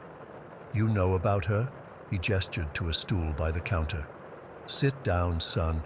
You look like you've seen a ghost." Then he paused and gave a humorless chuckle. "Well, I suppose you have." According to the old man, the woman in white had been haunting that stretch of Highway 93 for decades. Some said she died in a car accident back in the 70s. Others claim she was murdered and left in the desert. The stories varied, but everyone in the area knew about her. "Some think she's looking for someone," the old man told me, pouring me a cup of coffee from a pot that had probably been sitting there for hours. I didn't care. I took it gratefully. Others say she's waiting for her next victim, truckers mostly. There've been accidents over the years, drivers swerving to avoid her and rolling their rigs, found with looks of terror on their faces. I asked him if he'd ever seen her himself. "Once," he nodded, his eyes distant. 30 years ago now. Never drove that stretch at night again. I ended up staying at that rest stop until dawn. There was no way I was getting back on that road in the dark. The old man didn't seem to mind the company, and I dozed fitfully in the cab of my truck once the sun started coming up. I finished my run to Vegas in the daylight, delivered my cargo, and tried to put the whole incident behind me. But I couldn't shake the image of that one eye staring at me through the curtain of dark hair, or the complete stillness of her body as my truck barreled toward her. That was 8 months ago. I've done everything I can to avoid Highway 93 since then, taking longer routes or only driving it during daylight hours when I absolutely have to. I've looked into the local legends, searched for news stories about accidents or deaths that might explain what I saw, found a few possibilities but nothing definitive. Some nights I still wake up in a cold sweat, convinced she's standing at the foot of my bed, watching me with that one visible eye. I've been driving trucks for 15 years and thought I'd seen it all, but now I keep a crucifix hanging from my mirror and I never ever drive that highway at night. I don't know what the woman in white wants. I don't know if she's a lost soul or something more malevolent. All I know is that she's out there, standing in the darkness on that empty stretch of Nevada highway, and sooner or later she's going to find whatever or whoever she's looking for. Story 8. Wow, okay. I still don't know why I'm writing this all down. Maybe it's therapy, or maybe I'm hoping someone out there has answers. I was a cop for 8 years in Blue Hills, just a quiet suburban town where nothing ever happened. Traffic stops, domestic disputes, and the occasional shoplifter were about as exciting as it got. I liked it that way, simple, predictable. But what happened 2 weeks ago, I can't explain it, I can't sleep. I keep the lights on all night, and I jump at every little sound. It was a Tuesday night. I remember because I'd just switched to night shifts that week. Around 11:30, dispatch called in a possible prowler at 43 Pinewood Avenue. Nothing unusual about that. We get calls like that all the time, usually just teenagers messing around or a raccoon knocking over trash cans. The address was in one of those older neighborhoods with big yards and mature trees. Nice houses, well kept, the kind of place where nothing bad ever happens. I pulled up with my headlights off about a block away, standard procedure for prowler calls. Didn't want to spook anyone if there really was someone lurking around. The house was dark except for a porch light. As I approached on foot, I noticed how quiet everything was. No crickets, no distant traffic sounds. Nothing, just dead silence. That should have been my first clue. Something was off. I swept my flashlight across the front yard, then along the side of the house. Nothing seemed disturbed. I was about to head to the back when I spotted someone standing at the edge of the property near a cluster of pine trees. Just standing there, completely still, wearing what looked like a dark hoodie. "Police officer," I called out. "I need to speak with you." The figure didn't respond, didn't even move. I reached for my radio to call in my position while keeping my eyes on the suspect. "This is Officer Harris. I've got a possible..." Before I could finish, the figure bolted into the trees. I immediately gave chase, crashing through branches and undergrowth. I'm in decent shape, but this person was fast, unnaturally fast, and they made no sound as they ran. No footsteps, no heavy breathing, nothing. I lost them within seconds. The woods behind the property weren't even that dense, but somehow they just vanished. I stood there, catching my breath, sweeping my flashlight through the trees. Nothing moved. I tried radioing back to dispatch, but all I got was static. Not unusual in some parts of town, but I'd never had reception problems in this neighborhood before. I headed back to my patrol car to report in from there. When I got back to the house, I knocked on the door to speak with whoever had called in the prowler. An older woman answered, looking confused when I mentioned the call. "I didn't call anyone, officer," she said. "I've been asleep since 9. That happens sometimes. False alarms, wrong addresses." I apologized for disturbing her and headed back to my car. The rest of the shift was uneventful, and I didn't think much more about it until the next night. Same time, same address, same report of a prowler, 11:33 p.m. to be exact. I remember checking my watch as the call came in. The hairs on the back of my neck stood up. Coincidences happen, but this felt wrong somehow. "Dispatch, can you confirm who called this in?" I asked. Anonymous caller, Officer Harris, female, sounded elderly. I acknowledged and headed back to 43 Pinewood. This time I parked directly in front, lights off. The house was dark, just like before, but the porch light was off this time. I sat in my car for a few minutes, watching. Nothing moved. When I got out, that same unnatural silence hit me. No night sounds at all. I approached the house slowly, hand resting on my holster. I hadn't even reached the front walkway when I saw it again. The same figure, standing in exactly the same spot by the pine trees. This time, I didn't call out. I quietly circled around, trying to approach from behind. I didn't want another chase through the woods. As I got closer, I could see the figure was about my height, wearing dark clothes. The hood was pulled up, hiding their head. I was maybe 15 feet away when I stepped on a twig. The snap seemed impossibly loud in the silence. The figure turned. God, I wish I could forget what I saw. There was no face, just a smooth, pale surface where features should be. No eyes, no mouth, no nose, nothing. Like a mannequin head, but wrong. It wasn't plastic. It moved like skin. I drew my weapon immediately. "Police, don't move." The figure just stood there, facing me with that blank non-face. Then it took a step toward me. "Stop, I will fire." My hands were shaking. In 8 years on the force, I'd never fired my weapon outside the range.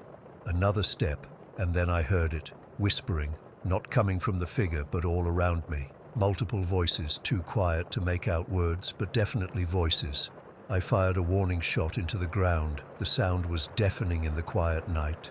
The figure didn't even flinch, just kept coming, slow and steady. I backed away, keeping my gun trained on it. The whispering got louder, more voices joining in. I couldn't understand them, but they sounded urgent, excited. I retreated to my patrol car, never taking my eyes off the figure. It followed, still moving at that same steady pace. I got into my car and locked the doors, grabbed my radio. "Dispatch, this is Officer Harris. I need immediate backup at 43 Pinewood Avenue. Possible 1096, subject acting erratically and threatening." There was silence, then a burst of static. Then a voice came through that wasn't dispatch. "We're already here." The voice was distorted, like someone talking through water. I looked in my rearview mirror and felt my heart stop. They were everywhere, dozens of them, all identical, hooded figures with blank, featureless faces, standing in the street, on the lawn, between houses, just standing there, watching me with faces that couldn't see. I dropped the radio and reached for my gun, but my holster was empty. I know I had it just seconds before when I got in the car. I always secure my weapon. Always. But it was gone. I tried to start the car. The engine turned over but wouldn't catch. Again and again I tried, panic building with each failed attempt. The whispering was inside the car now, coming from everywhere and nowhere. The figures started moving toward me all at once, that same measured pace. I locked the doors, but what good would that do? I had nothing to defend myself with. I tried the radio again, pressing every button, trying every channel, just static and whispers. They surrounded the car. I couldn't see anything but those blank faces pressed against every window. The temperature dropped so fast I could see my breath. The car filled with the smell of wet earth and something rotten. Something grabbed my wrist, a pale hand reaching through the partially open window I hadn't even realized was down. The skin was cold and dry, like touching paper. I tried to pull away but couldn't move. The last thing I remember clearly is looking through the windshield at one of them standing directly in front of my car. Even without eyes, I could feel it staring at me. The whispering reached a crescendo, and then darkness. I woke up in my bed 3 days later. My wife had reported me missing when I didn't come home from my shift. My patrol car was found abandoned at the end of Pinewood Avenue, door open, no sign of me. I have no memory of how I got home. The doctors say I might have experienced some kind of psychotic episode from stress or fatigue. They found nothing physically wrong with me except slight hypothermia and dehydration, but I know what I saw. I quit the force the day I was released from the hospital. I can't go back. I can't even drive past Pinewood Avenue. My wife thinks I need therapy, and maybe I do. But no therapist is going to believe what happened to me. The worst part is the whispering. I still hear it sometimes, especially at night. And when I look in the mirror, just for a split second, I sometimes see something standing behind me, something with no face. I don't know what they wanted or why they let me go. I don't know if they'll come back for me. All I know is that something impossible happened that night and no one believes me. If you live in Blue Hills, stay away from Pinewood Avenue after dark, and if you hear whispering when there's no one around, run, just run. Story 9. I've been driving trucks for almost 20 years now, long hauls, cross-country routes, you name it. I've seen pretty much everything you can imagine on the road. Accidents, wildlife, crazy drivers, storms that make you question your life choices. But what happened to me 3 nights ago on Route 491, I still can't explain it. I'm not even sure I should be writing this down, but I haven't slept since it happened, and maybe putting it into words will help me make sense of it, or at least help me stop seeing those eyes every time I close mine. I've heard all the stories about Dead Man's Curve every trucker has. It's this nasty stretch of Route 491 that winds through dense forest about 40 miles outside of Gallup, New Mexico. They say more than 30 drivers have died there in the past decade alone. Some locals claim they've seen trucks disappear right before their eyes, or glimpsed people standing on the roadside who vanish when approached. The most common story is about a phantom truck that hunts down lone drivers, running them off the road before claiming their souls. Complete bullshit, right? That's what I always thought. Ghost stories for rookie drivers, urban legends to keep you awake during those long midnight hauls. I'm not the superstitious type, never have been. If I can't see it, touch it, or fix it with my tools, I don't waste my time worrying about it. So when my dispatcher called me with a last-minute job that would take me down Route 491, I didn't think twice about it. The pay was good, and I needed the extra cash. My ex-wife's lawyer had been breathing down my neck about missed child support payments, and this haul would catch me up. The only catch was I'd be driving through Dead Man's Curve around 3 in the morning. Not ideal, but nothing I couldn't handle. I left Albuquerque around 8 that evening, my truck loaded with electronics bound for Phoenix. The first few hours were uneventful. Clear skies, hardly any traffic, and I was making good time. I'd stopped at a truck stop around 11 to grab some coffee and a sandwich, then hit the road again. My GPS said I'd reach the curve around 2:30, which was fine by me. The sooner I got through it, the better. The closer I got to the curve, the more isolated everything became. The highway narrowed from 4 lanes to 2, and the forest closed in on both sides, tall pines that blocked out what little moonlight there was. My headlights cut through the darkness, but beyond their reach was just pitch black. I turned up the radio to keep myself company, but all I got was static. Not unusual in remote areas, but still annoying. It was exactly 2:45 when I first saw her, a woman in a white dress standing on the shoulder of the road. My headlights caught her for just a second. Pale face, long dark hair, that white dress billowing slightly despite there being no wind. She wasn't hitchhiking, just standing there staring ahead. It was so strange that I actually slowed down, wondering if she needed help. Who the hell would be out here in the middle of nowhere at this hour? When I pulled over about 20 yards ahead of her and looked back, she was gone. Just vanished. I even got out of my truck and called out, shined my flashlight into the trees, but there was nothing. No sound except for the idling of my engine and the occasional rustle of leaves. I told myself it was just my tired brain playing tricks on me, that she'd probably ducked into the woods when I wasn't looking. I got back in my truck and continued driving, now hyper-aware of my surroundings. The road got windier, the trees pressing in closer. I could see why they called it Dead Man's Curve. Some of these turns were almost 90 degrees, with steep drop-offs on one side and solid rock face on the other. One wrong move, and you'd be finished. I was taking one of these turns, going maybe 40 miles per hour, when my headlights illuminated something in the middle of the road. At first I thought it was a deer or some other animal, but as I got closer, I realized it was a person, a man, lying face down across the center line, wearing what looked like a leather jacket and jeans. I slammed on my brakes, the truck skidding slightly before coming to a stop about 10 feet from the body. My heart was pounding in my chest. Had I just stumbled on an accident? Was he drunk and passed out, hit by another vehicle? I grabbed my flashlight and jumped down from the cab, approaching cautiously. "Hey!" I called out. "You all right, buddy?" No response, no movement. When I reached him, I knelt down and gently rolled him over. What I saw made my blood run cold. His face was pale, almost gray, his eyes wide open and staring at nothing. His skin felt waxy and cold to the touch. This man wasn't just hurt, he was dead, and from the temperature of his skin, he'd been dead for hours. I backed away, fumbling for my phone to call 911 when I heard it. The distant rumble of an engine. I looked up and saw headlights rounding the bend ahead, heading straight toward us. Relief washed over me. Another driver who could help, maybe call for assistance if my phone didn't have service. But as the headlights drew closer, I realized something was wrong.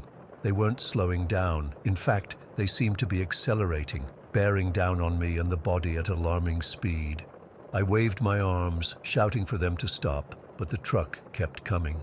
At the last possible second, I threw myself off the road, tumbling down into the ditch as the truck roared past. As it did, I caught a glimpse of the driver, a pale face with eyes that seemed completely black, empty. The truck looked old, maybe from the 70s, with rusted sides and no company logo I could make out. When I scrambled back onto the road, heart racing and knees scraped raw from my fall, both the dead man and the truck were gone, vanished. The road was completely empty, as if neither had ever been there. I stood there for a full minute, trying to process what I'd just seen. Had I imagined it? Was I so tired that I was hallucinating? But the stinging in my palms and knees from where I'd hit the ground felt real enough, and the image of that dead man's face was burned into my brain. Spooked out of my mind, I ran back to my truck and locked the doors. My hands were shaking so badly I could barely get the key in the ignition. I tried my phone, no service, as I'd feared. I was on my own out here. I started driving again, faster now, desperate to get through the curve and back to civilization. Every shadow in the trees looked like a person. Every bend in the road made my stomach clench with dread. About 5 miles further, I checked my rearview mirror and saw headlights in the distance behind me. At first, I was relieved. Another real truck, proof I wasn't alone out here. But as I watched, the headlights grew larger at an impossible rate. Whatever was behind me was moving fast. Too fast. It was the same truck. I knew it before I could even make out its shape. The same rusty old semi bearing down on me like a predator chasing prey. I pushed my rig as hard as I dared on these curves, but the phantom truck kept gaining. Then my radio crackled to life. I hadn't even turned it on after the static earlier, but suddenly it was blaring, a gravelly voice cutting through the white noise. "You can't escape. Dead Man's Curve is mine." I nearly drove off the road right then. The voice was like nothing I'd ever heard. Raspy, hollow, but somehow clear as day over the radio. I tried to turn it off, but the knob did nothing. The voice came again. "All drivers pay the toll. Your soul for safe passage." The truck behind me was so close now I could see the grille in my mirrors, rusted and dented as if it had run into countless vehicles before mine. I was approaching the sharpest part of Dead Man's Curve, a hairpin turn with a sheer drop-off on the right side. I knew I was taking it too fast, but slowing down meant letting that thing catch up to me. As I entered the turn, the phantom truck rammed me from behind. The impact sent my truck fishtailing, tires squealing as I fought for control. For a split second I thought I had it, but then my trailer swung wide, pulling the whole rig toward the edge. Time seemed to slow down. I remember seeing the guardrail give way, feeling the stomach-dropping sensation as my truck tipped over the edge. I remember the driver of the phantom truck watching from the road above as I began to fall, those black, empty eyes staring down at me without emotion. The crash itself is a blur. Metal tearing, glass shattering, the world spinning as my truck rolled down the embankment. Pain exploded everywhere at once, then darkness. I woke up sometime later, still in my crushed cab, hanging upside down in my seatbelt. It was still dark, but I could see dawn beginning to lighten the sky through the shattered windshield. Everything hurt, and I could taste blood in my mouth, but I was alive, or at least I thought I was.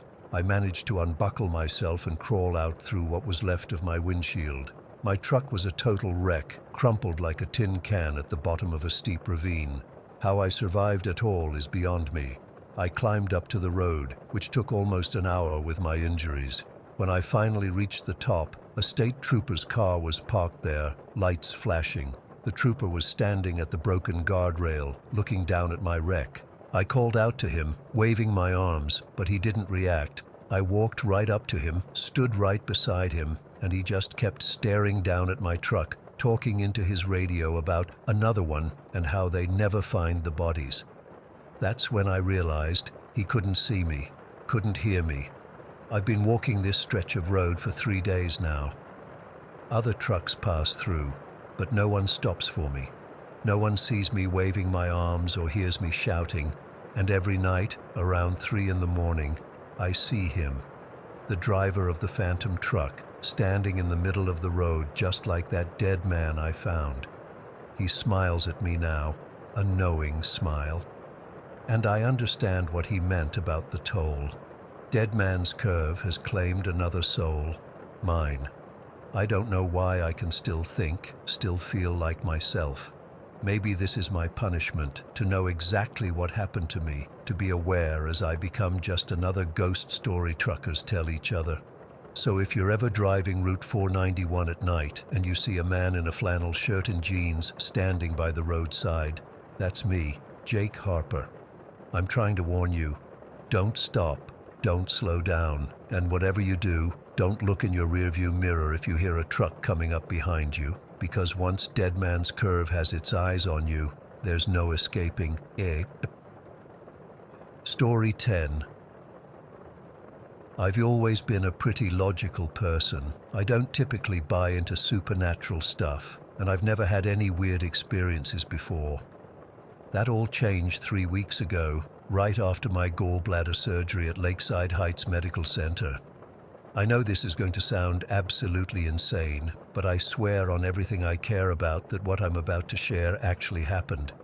I've been debating whether to post this for days, but I need to tell someone who might understand or have experienced something similar.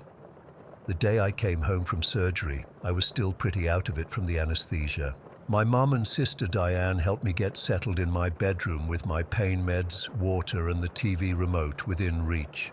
I was drifting in and out of sleep when I first noticed something odd, a dark shape lingering in the corner of my room. I blinked a few times, and it was gone. I immediately chalked it up to the meds. They had me on some pretty strong stuff, and weird hallucinations wouldn't be surprising. But then I saw her for the first time, a woman wearing what looked like clothes from the 40s or 50s. A floral dress with a cinched waist, her hair styled in those vintage waves. She just walked straight through my bedroom doorway, glanced at me, and continued down the hall. I remember rubbing my eyes hard, convinced I was seeing things. I didn't mention it to my family because honestly, who wants to sound like they're losing their mind? For the first couple of days, I kept dismissing these visions. The shadow figure would appear occasionally in different corners of the house, and the woman in vintage clothing would walk through rooms as if she lived here. I figured it was just a side effect of the pain medication that would eventually wear off. Then came the afternoon that changed everything. It was day 5 post-surgery. I was feeling a bit better, so my mom went grocery shopping and my sister went to work. I was alone in the house for the first time since the operation. My cat Milo was curled up on my legs as I dozed off for a nap around 2 in the afternoon. I remember it was exactly 2 because I had just taken my medication and checked the time. I was almost asleep when I heard it, the distinct sound of cabinet doors opening in the kitchen. At first I thought maybe my mom had come back early. "Mom?" I called out. No answer. Then I heard shuffling sounds coming from the living room, like someone moving around furniture or looking through things. My heart started racing. I tried to convince myself it was just the house settling or maybe the neighbors, but deep down I knew these sounds were inside my home. Milo's ears suddenly perked up, and he lifted his head to stare toward my bedroom door. That's when I saw her again, the woman in vintage clothing. She walked right past my door and into my sister's bedroom across the hall. Milo's eyes followed her, and I realized with absolute shock that he could see her too.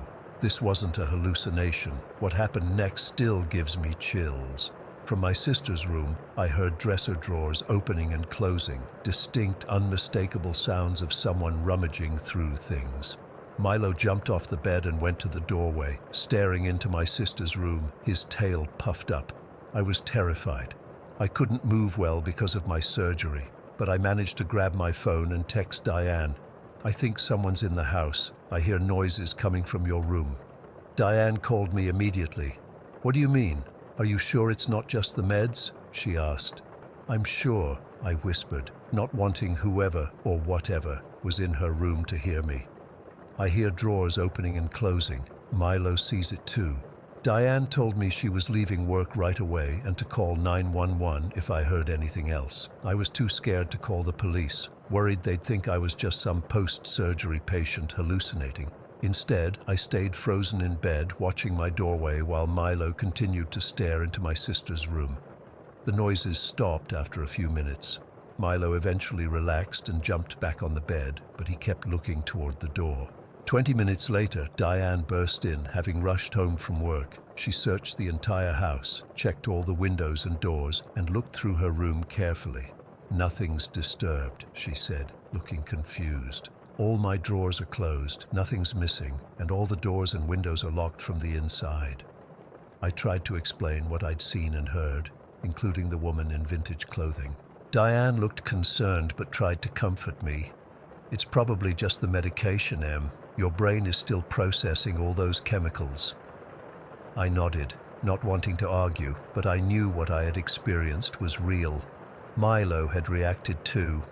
Cats don't hallucinate from someone else's medication. The next day, my mom stayed home to help with my recovery. I was sitting in the living room when I saw the vintage woman again. She walked calmly through the living room, glanced at me with what I swear was a small smile, and disappeared into the kitchen.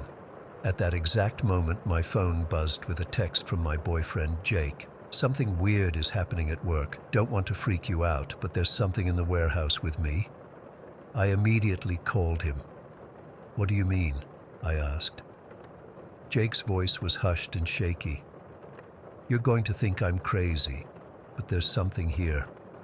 Like a person, but not. It's been clinging to the ceiling in the corner of the warehouse all morning, watching me." My blood ran cold. Jake works in inventory management at a distribution center and is the most level-headed person I know. He doesn't believe in ghosts or anything supernatural. "What does it look like?" I asked, trying to keep my voice steady. "It's hard to describe," he said. "It's human-shaped but wrong somehow. Too long, too thin, and it's dark, like a shadow but solid.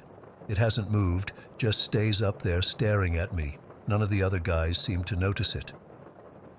I didn't tell Jake about what I'd been experiencing. I didn't want to influence whatever he was seeing with my own weird experiences, but the timing was too coincidental to ignore. Over the next few days, a pattern emerged. The vintage woman would appear several times daily, walking through rooms, sometimes pausing to look at things or straighten a picture frame. The shadowy figure I'd seen in my room that first day appeared less frequently, usually only glimpsed in peripheral vision or in dark corners at night. But here's the strange part. I started to feel like the vintage woman was watching over me. She always seemed to appear right before I needed something or when I was in pain. Once, I was struggling to reach my water glass on the nightstand, and she appeared in my doorway. I swear she looked concerned. Seconds later, my mom called up to ask if I needed anything. Another time, I woke up in the middle of the night to find her standing at the foot of my bed, looking toward my window with what seemed like alertness or concern. When I followed her gaze, I saw the shadow figure hovering near my curtains. As soon as I noticed it, both the shadow and the woman vanished. About a week after surgery, I was alone in the house again. I heard a crash from the kitchen and nearly jumped out of my skin. I slowly made my way downstairs to find a glass had fallen from the cabinet and shattered on the floor. As I was figuring out how to clean it up without bending over, still painful after surgery, I saw the vintage woman standing in the doorway. She seemed to be watching me with concern. "I can't bend down to clean this," I said out loud, not really expecting a response. She didn't speak, but she looked at the broken glass and then back at me. A moment later, my phone rang. It was Diane calling to check on me. When I told her about the glass, she said she'd come home on her lunch break to help clean it up. After hanging up, I looked back at the doorway, but the woman was gone. That's when it hit me. Maybe she wasn't just passively haunting our house. Maybe she was actually trying to help me during my recovery. When Diane came home to clean up the glass, I tried explaining my theory. To my surprise, she didn't immediately dismiss me. "Okay, so let's say you're not hallucinating," she said carefully. "You think this ghost lady in old-timey clothes is like your supernatural nurse?" "It sounds ridiculous when you put it that way," I admitted. "But she always seems to show up right before something happens. And have you noticed that ever since she started appearing, weird things have stopped going missing in the house?" Diane paused. For months before my surgery, we'd been experiencing small items disappearing and reappearing in strange places. Keys, jewelry, phone chargers. We'd blamed each other or simply being forgetful. "And Jake keeps seeing that shadow thing at his work," I continued. "What if that's what was messing with our stuff before, and now this woman is keeping it away?" Diane was quiet for a moment. "The day you texted me about someone in my room," she finally said, "I did notice something weird. My grandmother's brooch, the one I thought I'd lost months ago, it was sitting right in the middle of my dresser when I got home." Over the next few days, Diane started acknowledging the vintage woman too. She began referring to her as Agnes, a name she thought suited a woman from the 40s or 50s. "Agnes is telling us to do the dishes," she'd joke when we heard cabinets opening in the kitchen. One evening, we heard a thump from the hallway, like someone had bumped into the small table there. Diane laughed and called out, "Agnes, watch where you're going. That table's been there for years." It became almost normal having her around. The shadow figure at Jake's work eventually disappeared, and the one I occasionally saw in our house showed up less and less. 2 weeks after my surgery, I was almost fully recovered. The vintage woman, Agnes, as we now called her, appeared less frequently. I'd catch glimpses of her maybe once a day, instead of several times. Yesterday was the last time I saw her. I was sitting in the living room, finally able to move comfortably again. She walked in, wearing the same floral dress, and stood looking at me for a long moment. I got the distinct impression she was checking on me one last time. Then she smiled, a real warm smile, turned and walked toward the front door. She hasn't returned since. I'm still processing everything that happened. I don't know who she was or why she was here. Was she actually protecting me from the shadow entity? Was she connected to me somehow or to our house? I have no answers, just the certainty that what I experienced was real. The rational part of my brain still tries to explain it away. Post-anesthesia hallucinations that my family and cat somehow shared, but deep down, I know better. For those 2 weeks after my surgery, our house had another resident, and I think she was watching over me when I needed it most. Story 11. I'm not even sure if I should be writing this down. Part of me thinks maybe talking about it will make things worse, like acknowledging them somehow gives them more power, but I haven't slept properly in weeks, and I'm starting to question my own sanity. I need to tell someone, even if it's just strangers on the internet. I moved to Ravenwood about 8 months ago. It's one of those small towns where everyone knows everyone, the kind of place where the most exciting thing that happens is when the grocery store gets a new shipment of produce. I bought this old house on Cedar Lane at a price that seemed too good to be true. Turns out, maybe it was. The first couple months were completely normal. The house needed work, peeling wallpaper, creaky floorboards, the usual stuff you'd expect from a place built in the 1970s. I was slowly fixing it up, room by room. I even started to feel proud of the place. Then, about 3 months ago, I saw it for the first time. I was up late watching TV in the living room. It was around 1 in the morning and I got up to grab a beer from the fridge. As I walked through the dining room, I caught something in the corner of my eye, a dark shape, about my height, standing in the hallway that leads to my bedroom. I turned, expecting to see nothing. You know how your eyes play tricks on you in the dark, but it was still there. It wasn't just a shadow or a trick of the light. It had form, substance. It looked almost like a person, but wrong. It was skinny, unnaturally thin, like someone who'd been starving for months. And its arms. I'll never forget its arms. They just ended. No hands, just stumps where hands should be. The whole thing was pitch black, darker than the hallway around it. I froze.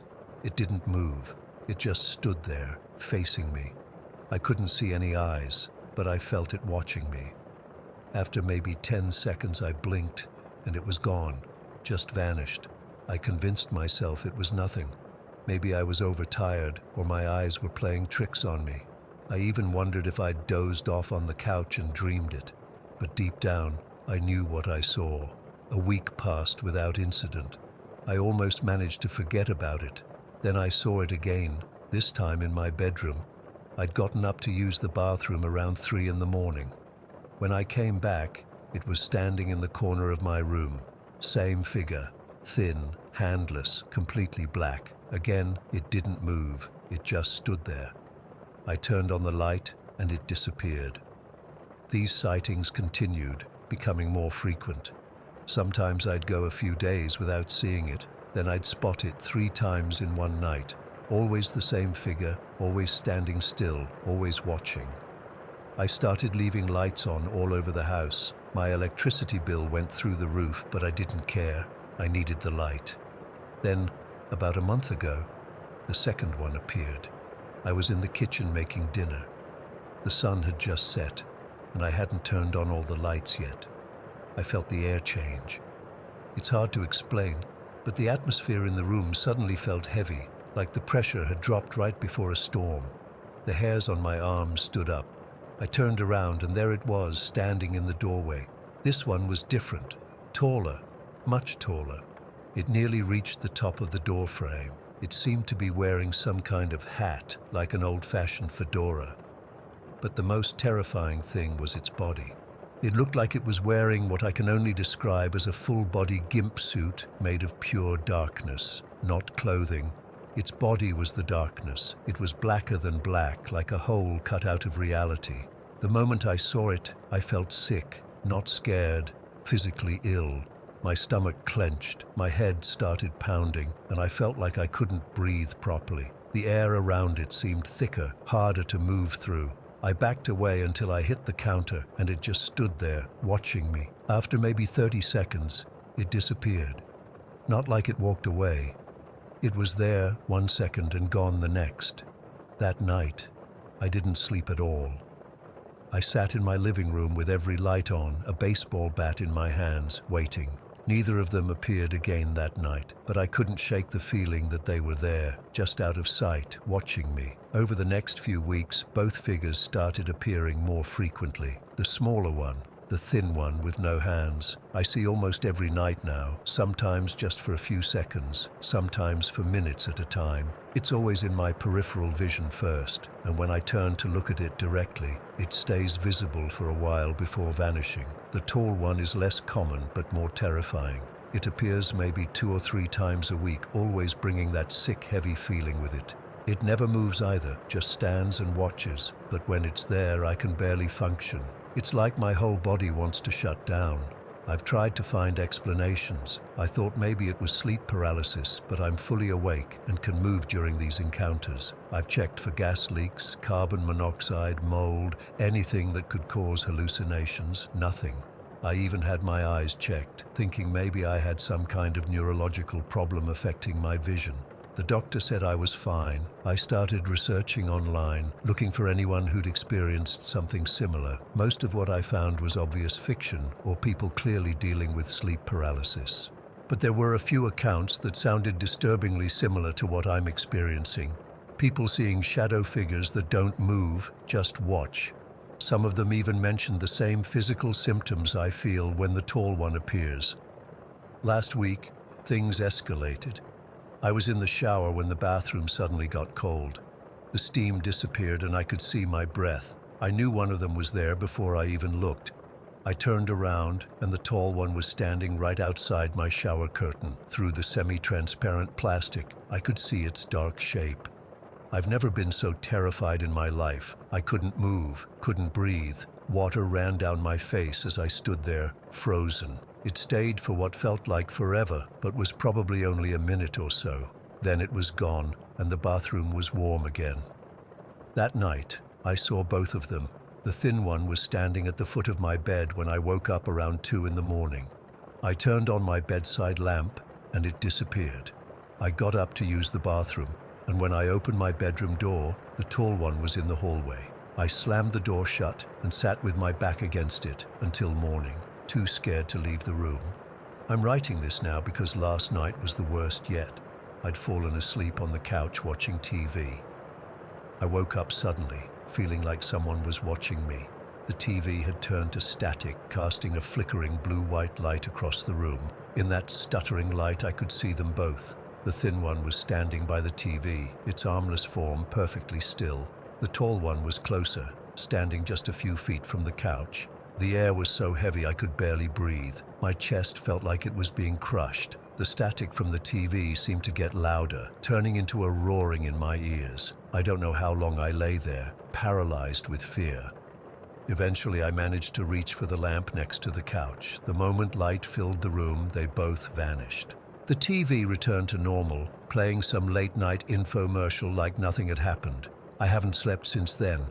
It's been almost 24 hours. I'm sitting at my kitchen table with every light in the house on, drinking my 6th cup of coffee. I don't know what to do. I can't keep living like this, jumping at every shadow, afraid to be in my own home. But I can't leave either. I put everything I had into buying this place. A part of me wonders if I should try to communicate with them somehow.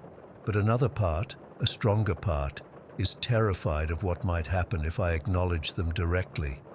What if trying to interact with them makes things worse? What if they're waiting for me to reach out, to invite them in somehow? I've thought about asking around town if anyone else has experienced anything similar, or if there's any history with this house I should know about. But Ravenwood is a small place. People talk. I don't want to become the town crazy, so I'm stuck, trapped in a house with 2 shadow figures that seem to exist solely to watch me, to study me. I don't know what they want or why they're here. I don't know if they're ghosts or demons or something else entirely. All I know is that they're real. They're in my house, and they're not going away. The sun is setting now. Night is coming, and I know, as surely as I know my own name, that I'll see them again tonight. The thin one with its handless arms. The tall one with its hat and its suffocating presence. Watching. Always watching. If anyone has experienced anything like this or has any idea what I'm dealing with, please help. I don't know how much longer I can take this. Story 12. I've never really shared this with anyone outside my family. Even now, 20 years later, I still get this horrible tight feeling in my chest when I think about it. But I need to get this off my chest, and maybe someone here has experienced something similar. I grew up in Bandon, Oregon, small coastal town, nice people, lots of trees. Our house was at the edge of the forest, this little blue ranch-style place my dad had mostly built himself. We had this massive yard that just sort of faded into the woods. I was 13 at the time, still sleeping in dinosaur pajamas, even though I'd never admit it to my friends.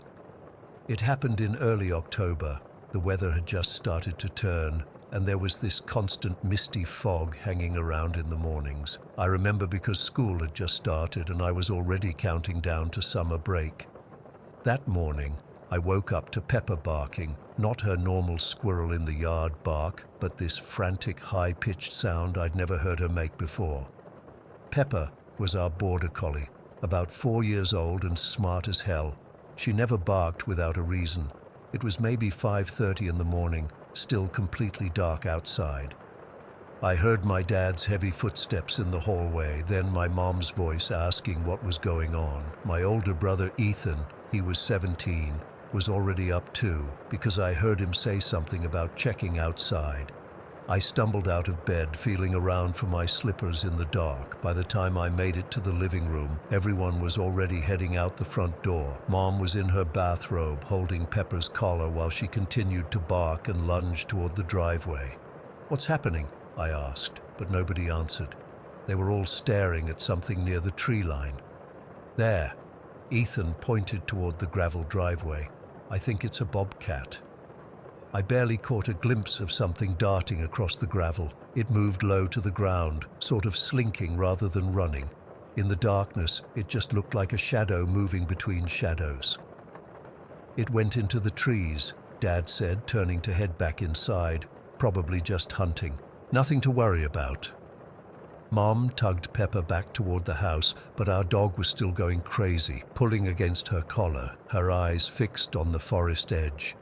She'd never acted like this before, and I remember thinking how wrong it felt. Pepper was usually so calm and obedient.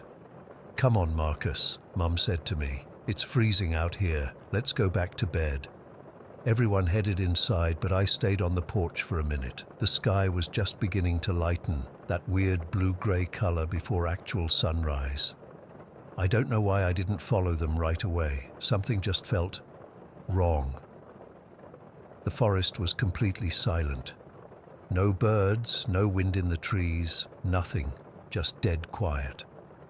And if you've ever lived near woods, you know that's not normal. There's always some kind of noise.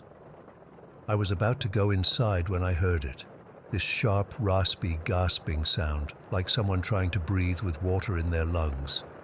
It wasn't loud, but in the silence, it seemed to cut right through the air. I froze, my hand on the doorknob. The sound came again, this wet, dragging gasp that made the hair on my arms stand up. It was coming from the old cabin. About 100 yards from our house, deeper into the trees, was this abandoned hunting cabin. It was basically falling apart. Broken windows, rotting boards, roof caving in. My parents had always told us to stay away from it because it wasn't safe, but of course we checked it out anyway. There was nothing inside except old leaves, dirt, and probably rats. No one had used it in decades, but that sound was definitely coming from there. I stood completely still, barely breathing. The gasping came again, 3 rapid breaths followed by silence. Then again, it had a rhythm to it, like whatever was making the sound was struggling but deliberate. The sun was starting to come up now, and in the growing light, I could see the outline of the cabin through the trees. The door was closed, but one window facing our house was completely empty of glass. Then I saw movement, just a flash of something pale passing by that window.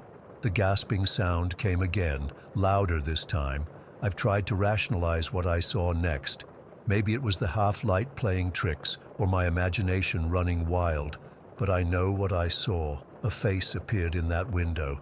Not a human face, though it had human features. It was ghostly pale, almost glowing in the dawn light. The eyes were too large, too round, and completely black. The mouth seemed wrong somehow, like it had too many teeth crammed into it. It was looking directly at me. I couldn't move, couldn't scream. My whole body just locked up. We stared at each other for what felt like forever, but was probably only seconds. Then it made that gasping sound again, and I realized it wasn't gasping at all. It was calling. I ran inside so fast I slammed the door behind me. My dad yelled from the kitchen, asking what was wrong, but I couldn't even speak. I just stood there, back against the door, heart beating so hard I thought it would burst. "Marcus, what's wrong?" My mom came out of the kitchen, coffee mug in hand, looking worried. "There's something in the cabin," I finally managed to say. Dad grabbed his flashlight and jacket. "Stay here," he told Mom, and gestured for Ethan to follow him. They went outside while I stayed frozen by the door. They came back about 10 minutes later. "Nothing there," Dad said, shaking his head. "Doors still padlocked from the outside, just like it's always been. Windows are all intact, except for the broken one we already knew about. Not even any fresh tracks around it. But I saw something," I insisted. "I heard it making this weird noise." Ethan rolled his eyes. "Probably just a raccoon or something." But it wasn't a raccoon. I know what raccoons sound like, what they look like. This was something else entirely. For the next few weeks I refused to go outside alone, especially near dusk or dawn. I kept seeing that face in my dreams, hearing that strange calling sound. Pepper wouldn't go near that side of the property anymore either, which only convinced me further that something wasn't right. My parents eventually took me to a therapist who suggested I might be experiencing anxiety-induced hallucinations. I went along with it because what else could I do? Tell them I saw some kind of monster? I was 13, old enough to know how crazy that would sound. Time passed. We moved away from Bandon the following year when Dad got a job in Portland. I grew up, went to college, started a career. Normal life stuff, but I never forgot. About 5 years ago, I was browsing through some obscure forum threads about unexplained phenomena when I came across a post that made my blood run cold. Someone had described an encounter almost identical to mine, the gasping calling sound, the pale face with black eyes, the way all wildlife went silent. They called it the rake.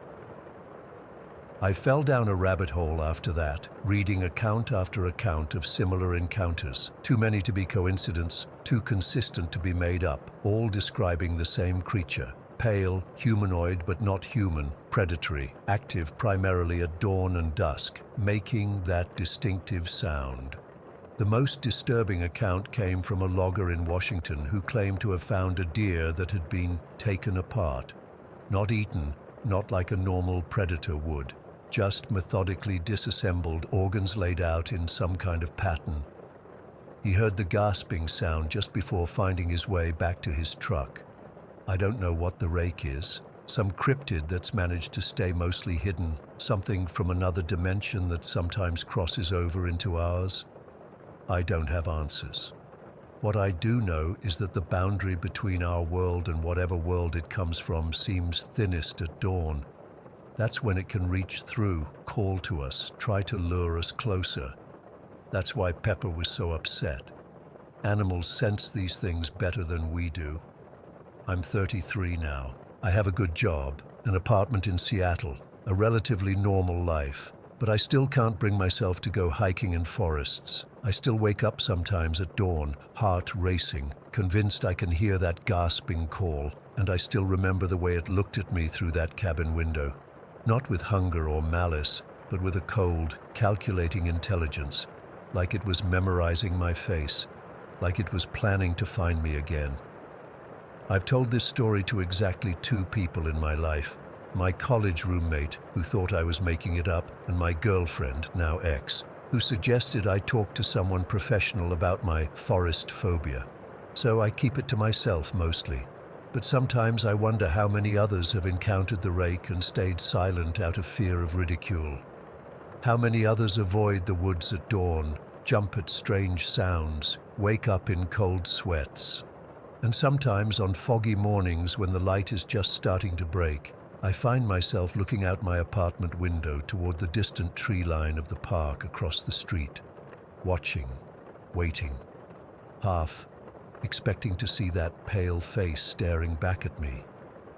Because deep down, I know it's still out there, and I can't shake the feeling that one day when I least expect it, I'll hear that gasping call again. Story 13. I still struggle to talk about what happened that night in Kentucky. It's been 8 years, but the memory still makes my skin crawl. I was 14 at the time, on a road trip with my dad. We were driving through rural Kentucky, heading to visit my aunt in Tennessee. Dad had this old blue Honda Civic that he swore would run forever, even though the AC barely worked and the radio only picked up static most of the time. We'd been on the road since early morning, and by evening we were both exhausted. Around 8:30 we pulled into this gas station in the middle of nowhere. I mean literally nowhere.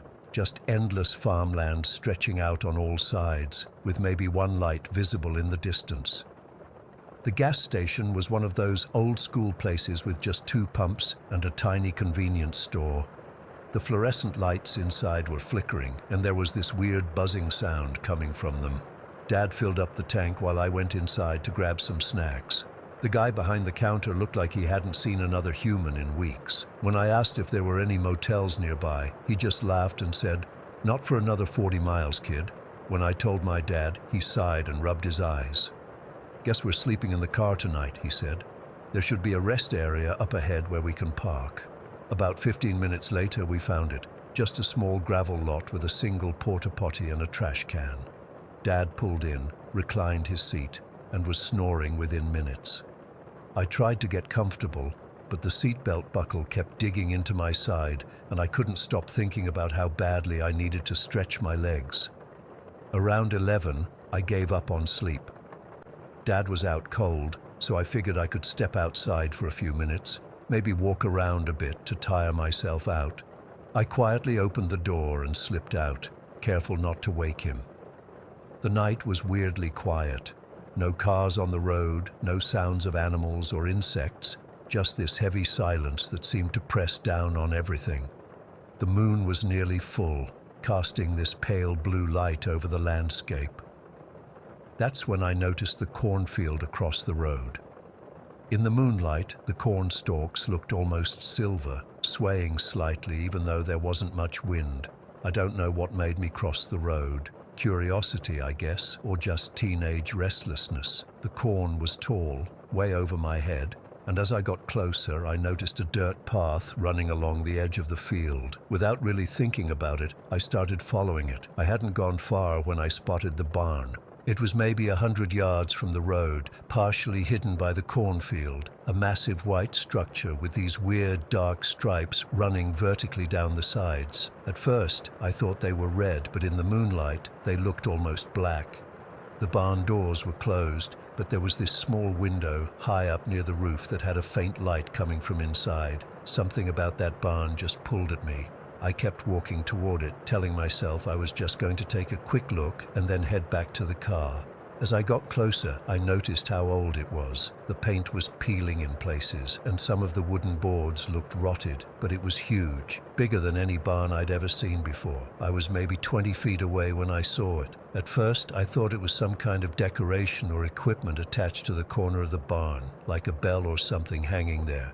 But then it moved. It moved around the corner just slightly, and I realized I was looking at the side of a head. Something was peeking around the corner of the barn, watching me. I froze. Every instinct in my body was screaming at me to run, but I couldn't move. I just stood there, staring at this thing. Then it moved further around the corner, and I could see more of it. It wasn't human. I mean, it had a head shape, but everything was wrong. The proportions were off, and it was tall, so impossibly tall. It must have been 7 or 8 feet at least. Its head was almost level with the bottom of that window, high up on the barn. The worst part was that I couldn't make out any features. It was like looking at a shadow, except it wasn't a shadow because it was standing there, solid, watching me. I couldn't see eyes, but I knew it was staring right at me. I could feel it. For what felt like hours, but was probably only seconds, we just stood there. Me, paralyzed with fear, this thing watching me from the corner of the barn. Then it started to move, not toward me, but around the corner, like it was about to come into full view. That's when my body finally responded. I turned and ran faster than I've ever run in my life. I didn't look back. I didn't stop until I reached the car. I fumbled with the door handle, my hands shaking so badly I could barely grip it. When I finally got in, I locked the doors and sank down in the seat, trying to make myself as small as possible. Dad was still asleep, completely unaware. I wanted to wake him, to tell him what I'd seen, but what would I say? That I'd wandered off in the middle of the night and seen some kind of monster. He'd think I was having a nightmare or making it up. So I just sat there, shaking, watching the road and the field, terrified that thing was going to come after me. Every shadow made me jump. Every rustle of corn in the breeze sounded like footsteps. I don't know how long I sat there before exhaustion finally took over, and I fell into a fitful sleep. When I woke up the next morning, Dad was already starting the car. "Sleep okay?" he asked, not even looking at me as he adjusted the rearview mirror. "Yeah," I lied. "Fine."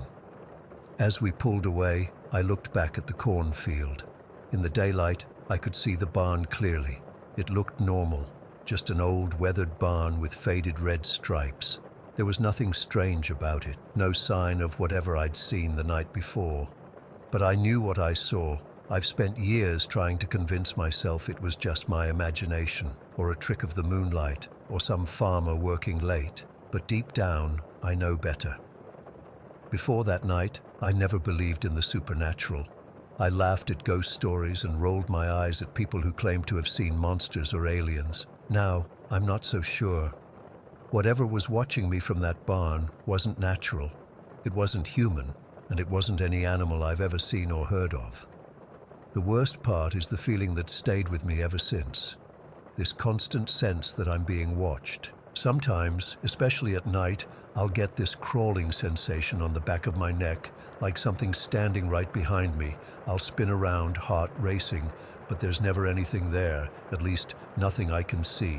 I've tried researching local legends from that area of Kentucky, looking for any stories about barn creatures or tall entities. I found a few vague references to cornfield walkers and barn watchers, but nothing specific enough to match what I saw.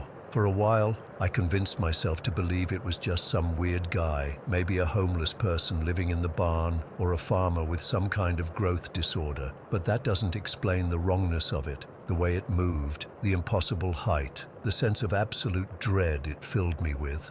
I've never gone back to that part of Kentucky. I've made up excuses every time Dad suggests taking that route to visit my aunt. He doesn't understand why, and I can't explain it to him. How do you tell someone that you're terrified of a creature you glimpsed for just a few seconds 8 years ago? Sometimes I wonder if it's still there, hiding in that barn, watching from the corners, or worse, if it left that place and is somewhere else now, somewhere closer to me. The logical part of my brain says I should let this go, that I was a tired kid who saw something normal and turned it into something monstrous. But the part of me that was there that night, that felt the absolute terror of being watched by something impossible, that part knows better. I still have nightmares about it. I'm back by that barn, but this time, the thing doesn't stay hidden. It comes fully around the corner and I see it completely. I always wake up before I can make out what it looks like, but the terror lingers long after I open my eyes. What scares me most isn't just the memory of what happened. It's the possibility that whatever I saw recognized me somehow, that it noticed me noticing it, that it remembers me the way I remember it. I've never told anyone this story before. Even typing it out now makes my hands shake, but I need to know if anyone else has seen something similar, some unnaturally tall entity lurking near old barns or cornfields. I need to know if I'm alone in this experience, or if there are others out there who've glimpsed the same impossible thing. Because if there are others, if this thing has been seen before, then maybe there's an explanation. Maybe there's a way to understand what it was and why it was there. And maybe, just maybe, there's a way to stop the feeling that it's still out there somewhere, watching and waiting. Until then, I avoid barns, I avoid cornfields, I avoid rural areas at night, and most of all, I avoid looking around corners, terrified of what might be looking back. Story 14. I still can't sleep through the night. It's been 3 weeks since it happened, and I keep waking up at exactly 2:14 in the morning, my heart pounding like it's trying to escape my chest. I've tried sleeping pills, meditation, even drinking myself into a stupor, but nothing works. My body remembers. I wish I could forget. I was driving back from a job interview in Portland.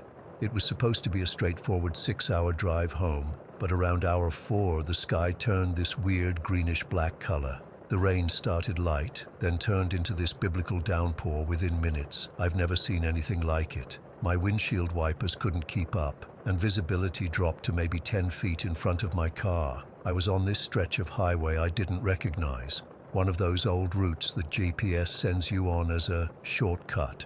No street lights, no other cars, just dense forest on both sides. My gas light had been on for about 20 miles, and my phone was down to 15% battery with no signal. Classic horror movie setup, right?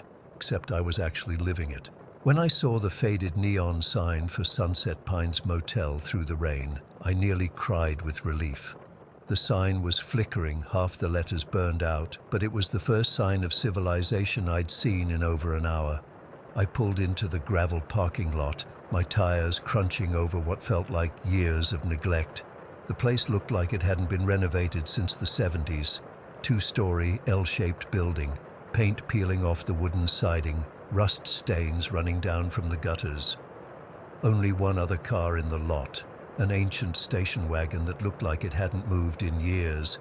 But beggars can't be choosers when you're about to run out of gas in the middle of nowhere during a storm that makes Noah's flood look like a sprinkle. The office had this bell above the door that jangled when I walked in, sending a shiver down my spine. The room smelled like mothballs and something else I couldn't place, something sweet but rotten, like fruit gone bad. Behind the counter was this tiny old woman with white hair pulled back so tight it looked painful. Her skin was paper thin, and I swear her eyes were completely black in the dim light. She was staring at me before I even fully entered the room, like she'd been waiting. "Need a room," I said, water dripping off my jacket onto the worn carpet. She smiled, but it didn't reach her eyes. "We've been expecting someone tonight." Not "I was expecting customers" or "good to see someone in this weather." "We've been expecting someone," those exact words. I should have left right then. I should have taken my chances with the storm and my gas tank. But where would I have gone?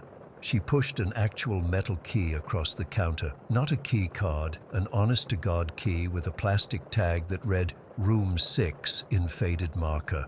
I reached for my wallet, but she waved her hand dismissively. "You can settle up in the morning," she said.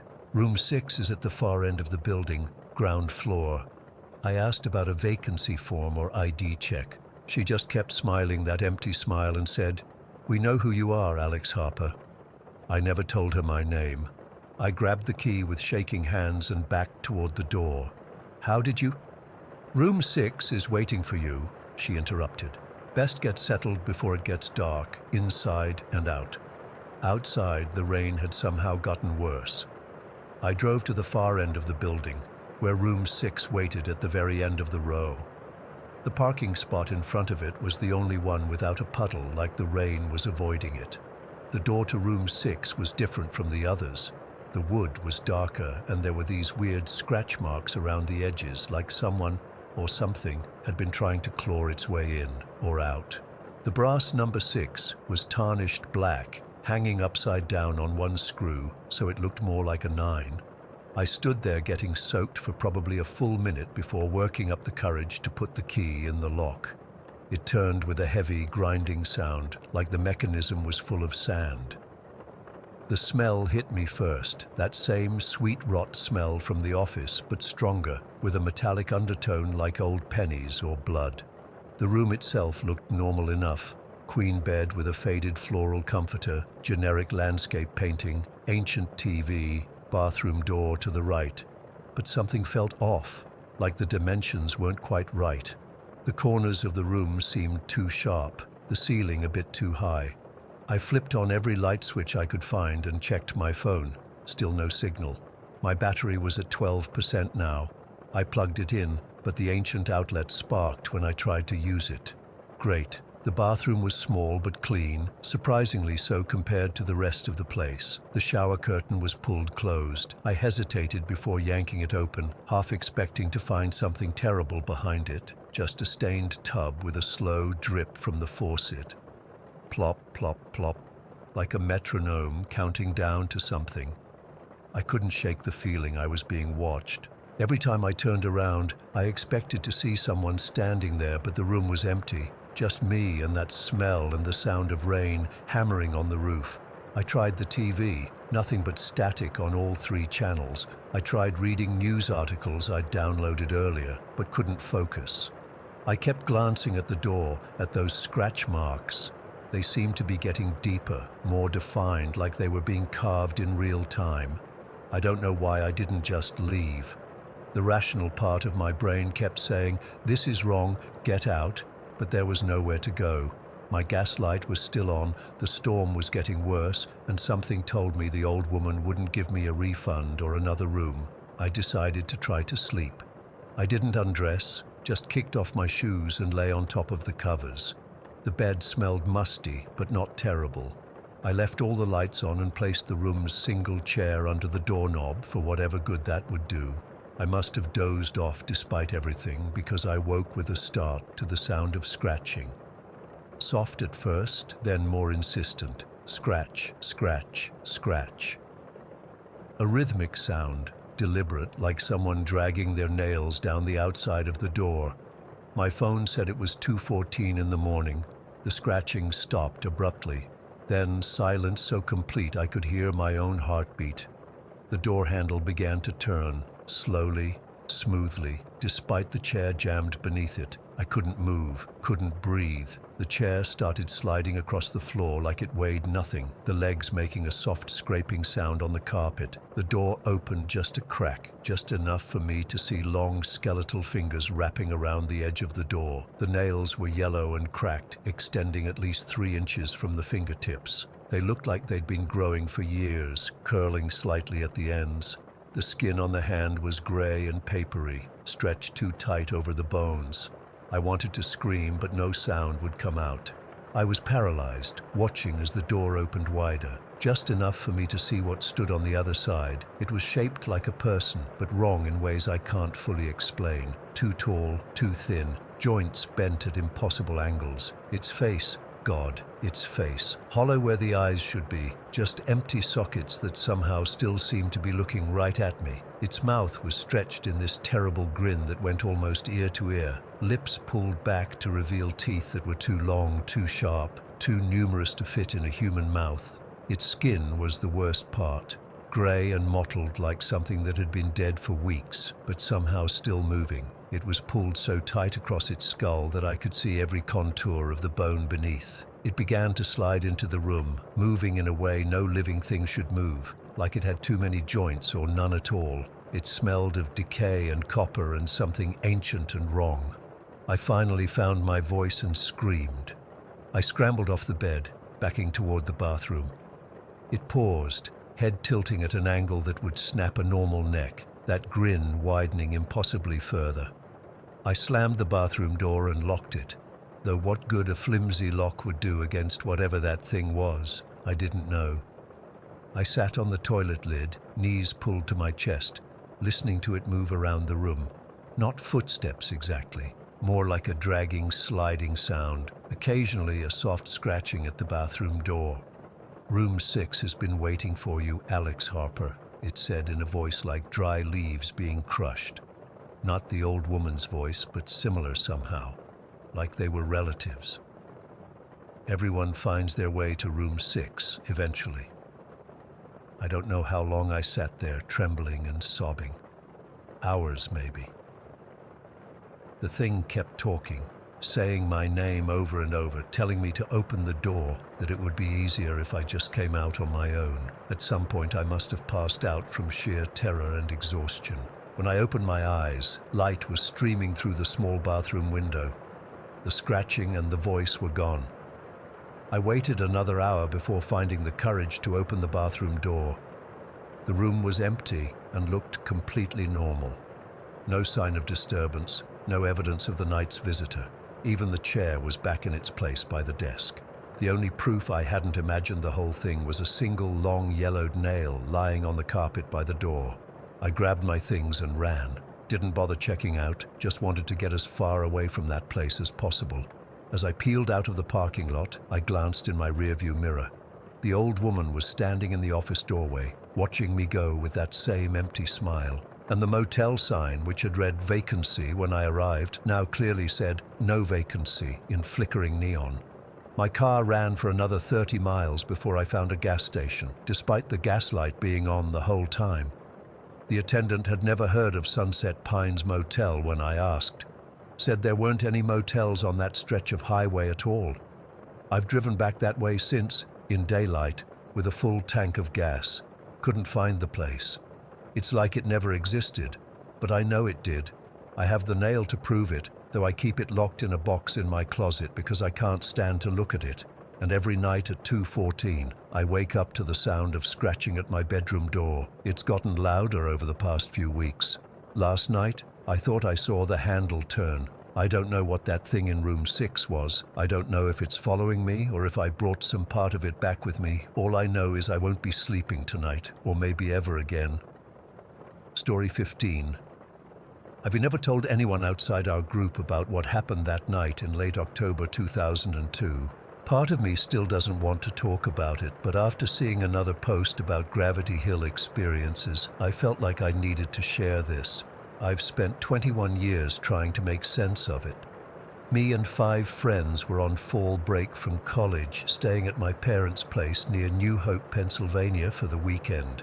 It was me, Jason, my roommate Dante, my girlfriend Tina, and 3 other friends, Mike, Carrie, and Beth. Mike had been going on about this place called Gravity Hill over in New Jersey, just across the Delaware. Said his cousin took him there once and swore it was legit. For those who don't know, Gravity Hill is this spot where if you park your car at what looks like the bottom of a hill, put it in neutral, and wait, your car will seem to roll uphill on its own. Local legend says it's the spirits of people who died in a train accident there, pushing cars away from danger. It was around 9:30 at night when we finally decided to check it out. We took 2 cars, my old Honda Civic with me driving, Tina in the passenger seat, and Dante in the back. Mike drove his Jeep with Carrie and Beth. I remember it was unusually cold for October, and there was this thin fog hanging low over the fields and roads. Getting to Gravity Hill was a pain in the arse. This was before smartphones, so we were following Mike's sketchy directions from his cousin, taking all these winding back roads. I kept thinking we were lost until Mike pulled over at what looked like just another stretch of rural road. There were no signs, no markers, nothing special, just trees, darkness, and this gentle slope that honestly didn't look like much. "This is it?" Tina asked, clearly unimpressed. We all got out of our cars and stood around for a minute, just taking in how quiet it was. No traffic, no houses nearby, just crickets and the occasional distant dog barking. Mike was all confident. "Just wait, you gotta park down there at the bottom." He pointed to a spot about 50 yards down the road. I drove down first with Mike's Jeep behind me. I put my car in neutral, set the parking brake, then released it when everyone was watching. And, holy shit, it actually worked. The car began to move, slowly at first, then picking up a little speed, rolling uphill. I had to hit the brakes after about 20 yards because it freaked me out so much. The girls were losing it, especially Beth, who kept saying, "No way, no way." I tried to play it cool, but even Dante, who's usually skeptical about everything, couldn't explain it. We did it 3 more times, even marking the ground with sticks to prove to ourselves it was really uphill. After about 45 minutes of messing around there, we decided to head back. It was getting close to 11, and the temperature had dropped even more. That's when Mike suggested taking this shortcut he remembered from the drive over. "It'll get us back to the main road faster," he said, pointing to a narrow paved road that disappeared into darkness between rows of tall corn. I should have just said no. I should have insisted we go back the way we came.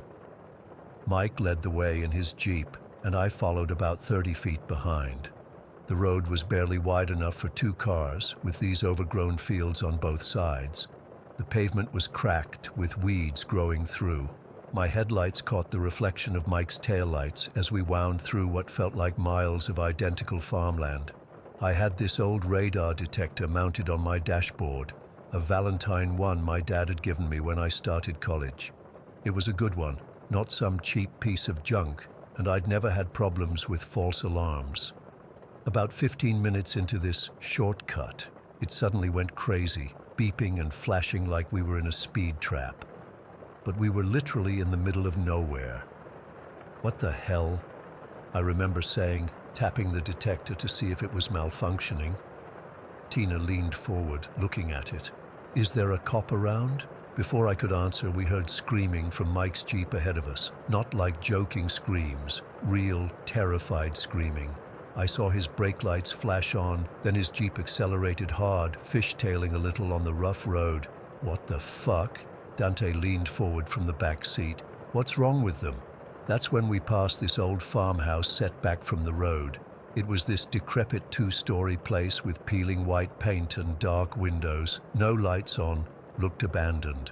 There was a field next to it, and at first glance, I thought I saw a scarecrow standing there at the edge, just a glimpse as we drove by. But then my radar detector went ballistic again, and I felt this pressure in the car, like when your ears need to pop but all over your body. Tina grabbed my arm so hard it left marks. "Jason," she whispered, her voice shaking. "Jason, look." I glanced in my side mirror and saw it. What I thought was a scarecrow was moving, not walking, gliding, alongside my car, keeping pace at 40 miles per hour. It's hard to describe exactly what I saw. It was shaped like a person, but wrong somehow. Too tall, too thin, with these impossibly long arms that hung down past where knees should be. It was dark, not like black skin, but like a shadow with substance. No face that I could make out, just this deeper darkness where a head should be. Dante saw it too. He turned around in his seat and then just started screaming, "Go fucking go!" I floored it. The Honda's engine whined as I pushed it to 70, 75 on that narrow road. In the rearview mirror, I could see this thing still keeping pace. Not running, not flying exactly, but gliding over the ground like it was on ice. Then it did something that still gives me nightmares. It stretched one of those impossibly long arms toward my car, toward the back window where Dante was. The arm elongated, like it was made of smoke or putty, reaching for the glass. Tina was hyperventilating next to me. Dante had pressed himself against the opposite door, as far from the window as possible. The radar detector was just one continuous alarm now. My hands were sweating so bad I could barely grip the steering wheel. I remember thinking irrationally that if I turned off the headlights, maybe it wouldn't see us anymore, but I was too scared to try. We hit a curve and for a second, I thought we'd lose control. The tires squealed and I felt the back end start to slide, but somehow I kept it on the road. When I looked in the mirror again, the thing was gone. I didn't slow down. I followed Mike's taillights like they were a lifeline, taking turns too fast, praying we'd hit a main road soon. After what felt like forever, but was probably only 5 or 6 minutes, we burst out onto Route 29. Mike pulled into a gas station parking lot about a half-mile down, and I followed. We all tumbled out of our cars, shaking and crying. Beth was hysterical. Carrie couldn't stop looking over her shoulder. Mike was trying to act tough, but his face was white as a sheet. "Did you fucking see that?" he kept saying. "Did you fucking see that?" And that's when it hit me. They had seen it too. Not just from my car, but from Mike's car ahead of us. They described the same thing. The tall, thin shadow figure that moved without walking. The impossible arms. The feeling of pressure in their ears. We compared notes right there in that brightly lit gas station parking lot, all of us talking over each other, trying to make sense of what happened. Carrie said she saw it first, standing by the farmhouse as they drove past. It had turned to watch their car, then started moving toward us behind them.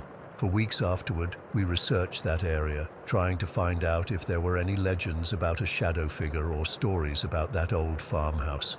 We found nothing specific. Some vague mentions of haunted roads near Gravity Hill, but nothing that matched what we experienced. I've been back to New Hope many times since then to visit my parents, but I've never gone looking for that road again. I don't think I could find it if I tried. Sometimes I wonder if we somehow crossed into something else that night, not just a haunted spot, but somewhere the normal rules don't apply. The thing that still bothers me most isn't just what we saw. It's how my radar detector reacted. Those things pick up radio waves, right? What kind of entity gives off radio waves? And why did it seem so interested in us, specifically in Dante in my back seat? I still have nightmares about those impossibly long arms reaching for the window. In the dreams, sometimes the arms make it through the glass. I always wake up before I see what happens next. I don't visit Gravity Hill anymore. I don't take shortcuts on dark roads, and whenever my ears pop or I feel that pressure change, I find myself checking the mirrors, half expecting to see that figure gliding alongside me, keeping pace no matter how fast I drive. Story 16. I'm still trying to make sense of what happened to me 3 weeks ago. I've been hesitant to share this because it sounds completely insane, but I need to tell someone who might understand or have experienced something similar. For context, I had heart surgery about a month and a half ago. Nothing too major. They called it a minimally invasive procedure to fix an arrhythmia I'd been dealing with since my 20s. Still, recovery wasn't exactly a walk in the park. I was staying with my parents for the first few weeks after getting discharged, but eventually I felt well enough to spend some time at my own place. a small house I rent in Briarwood. That particular day, my dad had dropped me off in the morning, planning to pick me up that evening. I was feeling pretty decent, tired but not in much pain. The doctors had told me to take it easy, so I was mostly just lounging around, catching up on some shows and napping. It was around 2 in the afternoon when it started. I was half asleep on the couch when I heard what sounded like footsteps on my front porch. My house is pretty small, and the porch is made of wooden planks that make this distinct creaking noise when someone walks on them. At first, I figured it was probably a delivery person or maybe my neighbor checking in on me. But then I heard something that made me sit up, the sound of someone trying my front door handle, not aggressively, just testing it. I hadn't locked it, which was stupid, but I live in a pretty safe area and wasn't thinking straight with all the meds I was on. I got up slowly, still had to be careful with sudden movements, and made my way to the door. Just as I got there, I heard 3 distinct knocks, not super loud, but definitely intentional. "Who is it?" I called out, but got no response. I looked through the peephole but couldn't see anyone directly in front of the door. My front door has a glass panel on the upper half, and there's a screen door outside of that. I moved closer to the glass to get a better view of the porch. That's when I saw it. Not a person, but a turtle, and not just any turtle. This thing was massive, like the size of a large mixing bowl. Its shell was dark, almost black, with subtle patterns I couldn't quite make out. It was right there on my welcome mat. As I stood there staring at it in confusion, the turtle collapsed onto its side. I mean, completely tipped over, legs splayed out, not moving. It looked like it had just died right there on my porch. I didn't know what to do. I'm not exactly an animal expert, and I was still supposed to be taking it easy. I couldn't just go out and pick up a potentially heavy turtle, but I also couldn't just leave it there to die if it was still alive. I grabbed my phone and looked up the number for local wildlife services. When I got through, I explained the situation, and the guy on the phone basically told me to leave it alone, said it was probably just trying to find water and would move on eventually. "But it's not moving at all," I insisted. "I think it might be dying or already dead." The guy sighed and said they were understaffed and dealing with an injured deer situation across town. He suggested I could put out some water near it, but emphasized not to touch it. I hung up feeling frustrated and worried about this random turtle that had shown up and collapsed on my doorstep. Despite the advice, I couldn't just ignore it. I filled a shallow bowl with water, planning to slide it through the gap under the screen door without having to actually go outside or touch the turtle. When I returned to the door, I was shocked to see the turtle was now right side up again. It was blinking slowly and seemed to be breathing. Relief washed over me. At least it wasn't dead. I carefully slid the screen door open just enough to place the water bowl down. The turtle immediately turned toward the sound and began moving toward the water. It drank for what seemed like forever, its throat pulsing as it gulped down the water. After drinking, it just sat there staring in my direction. I swear it was looking right at me through the glass door. Then it did something that made my skin crawl. It raised one of its front legs and scratched at the glass door 3 times, just like the knocks I'd heard earlier. I backed away, suddenly feeling uneasy. Turtles don't knock on doors. They don't seek people out. This was weird. I tried to rationalize it. Maybe its claw got caught on the door frame or something, but then it did it again. 3 more deliberate scratches against the glass. "Go on," I said, feeling ridiculous talking to a turtle. "The water's there. You can go now." The turtle blinked slowly and then stretched its neck up, angling its head to peer through the glass into my house. I can't explain how unsettling it was. It wasn't behaving like any turtle I'd ever seen. It was like it was inspecting my home, looking for something. I decided to refill the water bowl, thinking maybe it was still thirsty and that's why it wasn't leaving. When I returned with more water, the turtle was pressed against the glass door, its head extended as high as it could reach, like it was trying to see as much of my living room as possible. I carefully slid the screen door open again and switched out the water bowls. This time, the turtle didn't immediately go for the water. Instead, it turned toward me and started moving in my direction. I quickly closed the screen door and stepped back. The turtle pressed itself against the screen, pushing with surprising force. The screen door bulged inward slightly, and I had a moment of panic imagining this bizarre turtle somehow breaking into my house. "What the hell do you want?" I said out loud, my heart beating faster than it probably should have been so soon after surgery. The turtle backed up a bit, then knocked again, 3 distinct taps with its front claw against the screen door. At this point, I was seriously freaked out. I decided to call my dad. He's always been good with animals and would know what to do. Plus, I figured having someone else witness whatever this was would help me feel less crazy. While I was on the phone explaining the situation to my dad, who sounded appropriately confused, I turned away from the door for maybe 2 minutes. When I looked back, the turtle was gone. I quickly ended the call and went to the door to look outside. The water bowl was still there, but the turtle had completely vanished. I carefully stepped onto the porch, scanning in all directions, but there was no sign of it. For a turtle that size to move out of sight, that quickly seemed impossible. My yard is mostly open with just a few bushes near the edges, nowhere for a large turtle to hide without being visible. And the yard is fenced in, so it couldn't have just wandered off the property without someone opening the gate. I went back inside, feeling deeply unsettled. About 45 minutes later, I heard it again. 3 knocks on the glass door. I rushed over, and there was the turtle, back in the exact same spot, staring at me through the glass. I called my dad again, more urgently this time. It came back. "The turtle is back, and it's knocking again." He said he was on his way over. I stayed in the living room, keeping an eye on the turtle through the glass. It remained completely still except for occasionally blinking and breathing, just staring at me. I started feeling dizzy and realized I'd been holding my breath. I sat down on the couch to wait for my dad, still able to see the turtle from where I sat. I must have dozed off briefly because I woke up to my dad calling my name from outside. I got up and went to the door. The turtle was gone again. My dad came inside and I explained everything that had happened. He looked at me with concern, probably wondering if this was some side effect of my medication or something.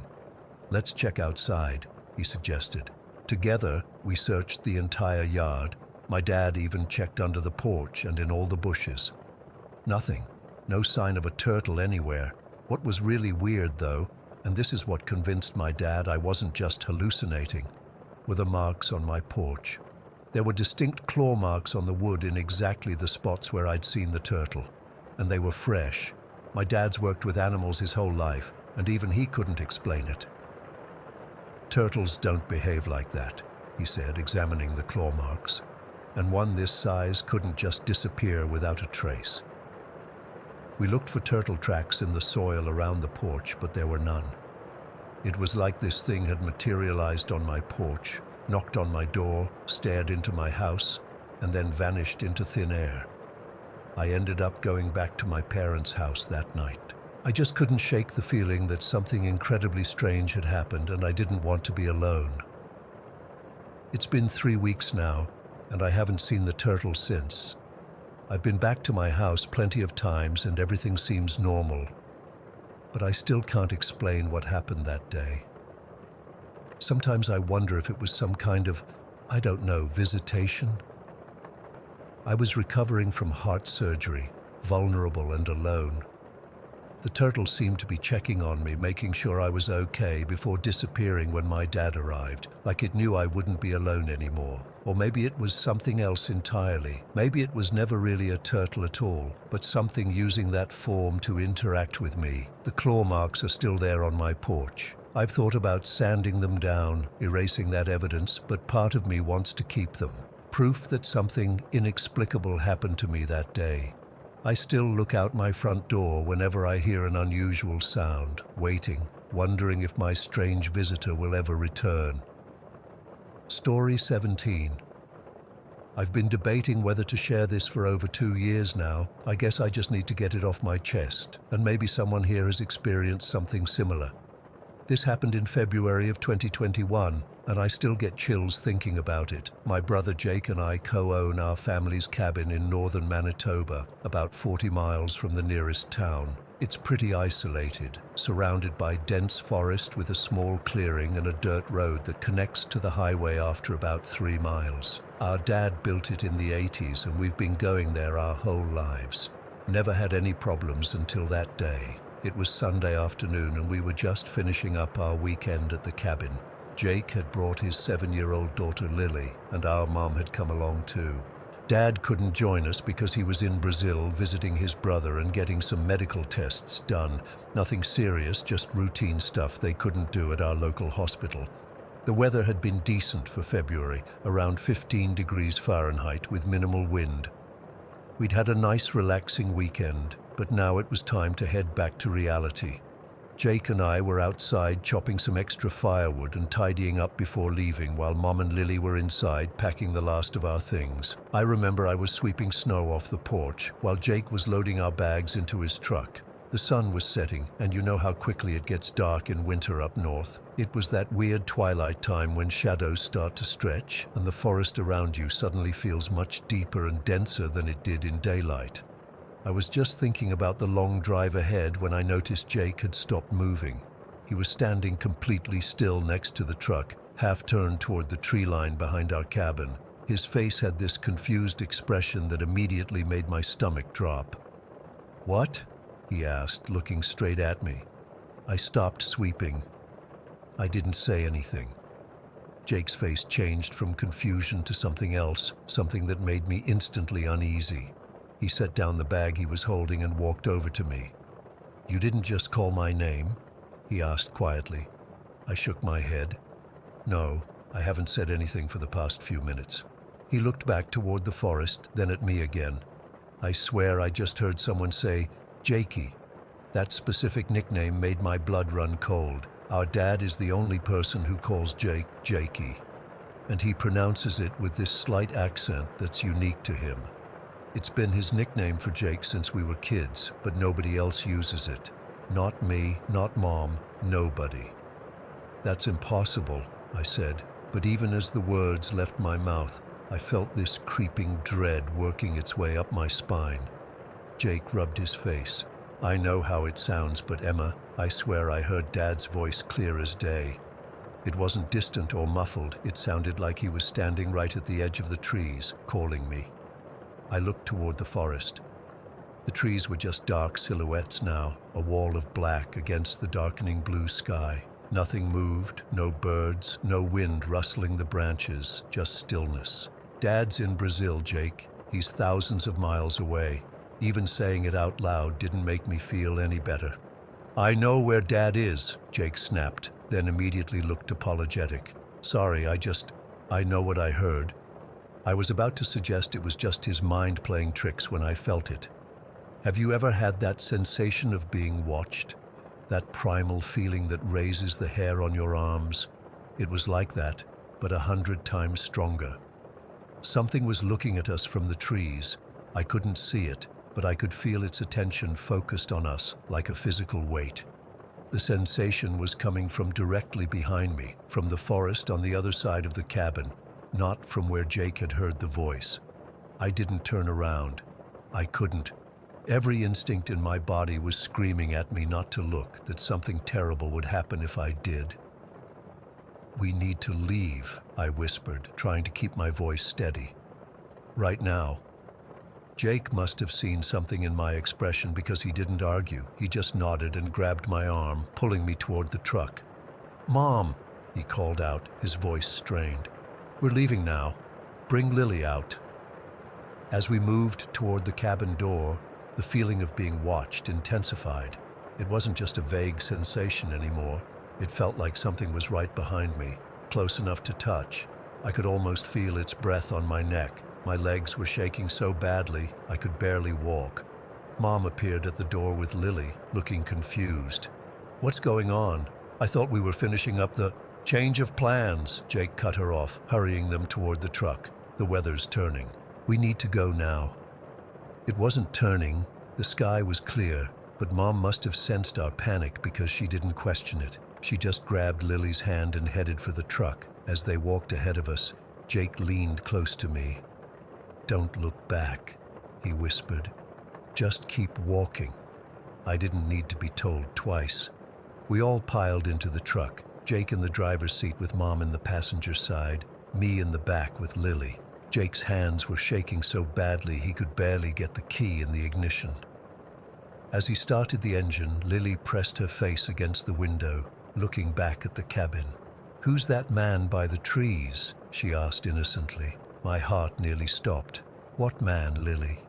I tried to keep my voice casual, but it came out as a croak. She pointed toward the dark line of trees behind the cabin. "The tall man standing there. Is he our neighbor?" "We don't have neighbors. The closest cabin is 5 miles away." Jake didn't wait to hear more. He threw the truck into reverse, spun us around on the narrow driveway, and gunned it down the dirt road leading away from the cabin. Nobody spoke for the first 20 minutes of the drive. The only sound was Jake's breathing, too fast and shallow, and the occasional question from Lily about why we were leaving in such a hurry. Mom kept telling her we wanted to get home before bedtime, but I could tell she knew something was wrong. Finally, when we hit the paved highway and the cabin was miles behind us, Mom turned to Jake. "What happened back there?" Jake's knuckles were white on the steering wheel. I heard Dad call my name from the woods. Mom's face went pale. "What are you talking about?" I heard Dad's voice. He called me Jakey, just like he always does. It was his voice, Mom. Exactly his voice. Mom glanced at me in the rearview mirror. "Emma." "I didn't hear anything," I said. "But I felt something watching us from the forest, and Lily saw something." At the mention of her name, Lily looked up from her coloring book. "The tall man was waving at Uncle Jake," she said matter-of-factly. "He wanted him to come over." We all fell silent again. Jake kept driving, going well over the speed limit, but none of us complained. When we were about an hour from home, Mom's phone rang. She answered it, and her face went from worried to shocked in an instant. "Robert," she said, using my dad's name. "Are you okay?" She put the phone on speaker so we could all hear. "I'm fine." Dad's voice came through, sounding tired but normal. "Just got out of the hospital. The tests took longer than expected." Jake and I exchanged glances in the rearview mirror. "What time is it there?" Mom asked, her voice shaking slightly. "Almost 9 in the evening," Dad replied. "Why, is everything okay?" Mom looked at Jake, then at me. "Yes, everything's fine. We're just driving back from the cabin. Reception's bad, so I'll call you when we get home, okay?" After she hung up, no one spoke for a long time. Finally, Jake broke the silence. Whatever I heard, it wasn't Dad. "But it sounded exactly like him?" Mom asked quietly. Jake nodded, his eyes fixed on the road ahead. "Exactly like him. The same inflection, the same way he says my name. It wasn't just similar, it was perfect." I shivered, remembering the feeling of being watched. And it knew exactly who to call for. It called Jake, not me or Mom, like it knew he would respond to Dad's voice. "And it knew the nickname," Jake added. "Not just Jake, but Jakey." How could it know that? I don't have an answer. None of us do. We've talked about it many times since then, trying to rationalize what happened. Maybe it was the wind. Maybe Jake was tired and imagined it. Maybe Lily saw a shadow or a deer. But deep down, we all know those explanations don't fit. Something was there that day. Something that could perfectly mimic my father's voice, right down to the personal nickname he uses. Something that knew exactly who to call for and how to do it. Something that wanted Jake to come into the forest. We still own the cabin, but none of us goes there alone anymore. Dad came back from Brazil a week later, and when we told him what happened, he turned white as a sheet. He said his grandmother used to tell stories about creatures in the northern forests that could steal voices to lure people away. I don't know what was waiting in those trees that day. I don't know what Lily saw waving at Jake. Part of me doesn't want to know. But sometimes at night, when I'm half asleep, I swear I can hear something calling my name in my father's voice, asking me to come outside, to come to the trees, and I keep the windows locked, no matter how hot it gets, because whatever was at our cabin that day knew exactly how to call to us. and I think it's still waiting. Story 18. I've been sitting on this experience for 4 years now, and I still don't have answers. I'm 20 now, but I was 16 when this happened, and honestly, it still freaks me out to think about it. I've told a few close friends, but most people just think I'm making it up or that I was hallucinating. I wasn't. I know what I saw and felt was real. My family lives in Central Texas, but we spent a ton of time down in Corpus Christi. My dad's a big military history buff, and he got me into it too. We'd visit the USS Lexington pretty regularly. It's this massive aircraft carrier docked there as a museum. I actually started volunteering on the ship when I was 14, mostly giving tours to visitors and helping with maintenance. I knew that ship like the back of my hand, but my first real connection to the Lexington started when I was 12. My Boy Scout troop did this overnight stay program on the ship. You get to sleep in the actual sailors' bunks, eat in the mess hall, and get special behind-the-scenes tours. For a 12-year-old kid obsessed with military stuff, it was basically heaven. Anyway, fast forward to when I was 16. It was a Saturday in August, hot as hell like Texas usually is. My dad and I had spent the day volunteering, and most visitors had already left since the ship was closing soon. My dad had helped with some electrical work below deck, and I'd been giving tours all day. The museum director knew us well and sometimes let us stay a bit after closing to check out parts of the ship without all the tourists around.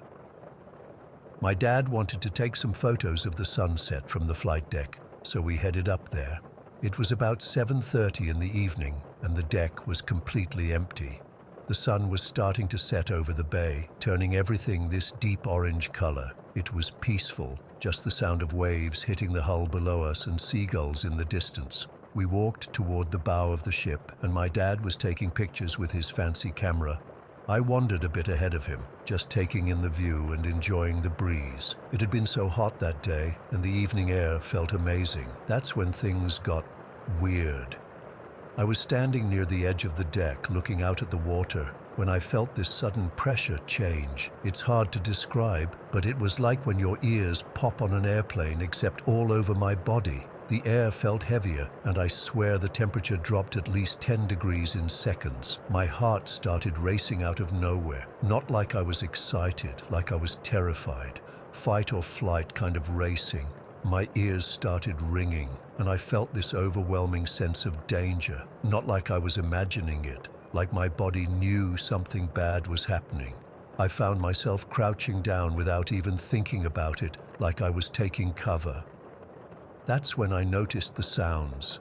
Sirens were blaring, not modern alarms, but that distinctive World War II air raid siren sound. There were men shouting orders, screaming. I heard someone yell, "Get down!" and "Incoming!" I looked up, and that's when I saw them. Men in old Navy uniforms, not the modern ones, but the white uniforms from World War II, running across the deck. They weren't transparent or ghostly or anything like that. They looked completely solid, completely real. Some were carrying equipment, others were helping injured sailors. There was blood on the deck. I could hear explosions in the distance, the sound of large guns firing. The whole ship seemed to vibrate with each blast. There was water splashing up over the sides of the deck, and I could smell smoke and something metallic, probably blood. The weirdest part, I could hear airplane engines, that distinctive sound old propeller planes make. I looked up expecting to see them, but the sky was empty except for the sunset. I was completely frozen. This wasn't like seeing a ghost or something quick that you could convince yourself you imagined. This was a full-on scene playing out around me, with sounds and smells and dozens of people. It was as real as anything I've ever experienced. One sailor ran right past me, so close I could see the sweat on his face and the terror in his eyes.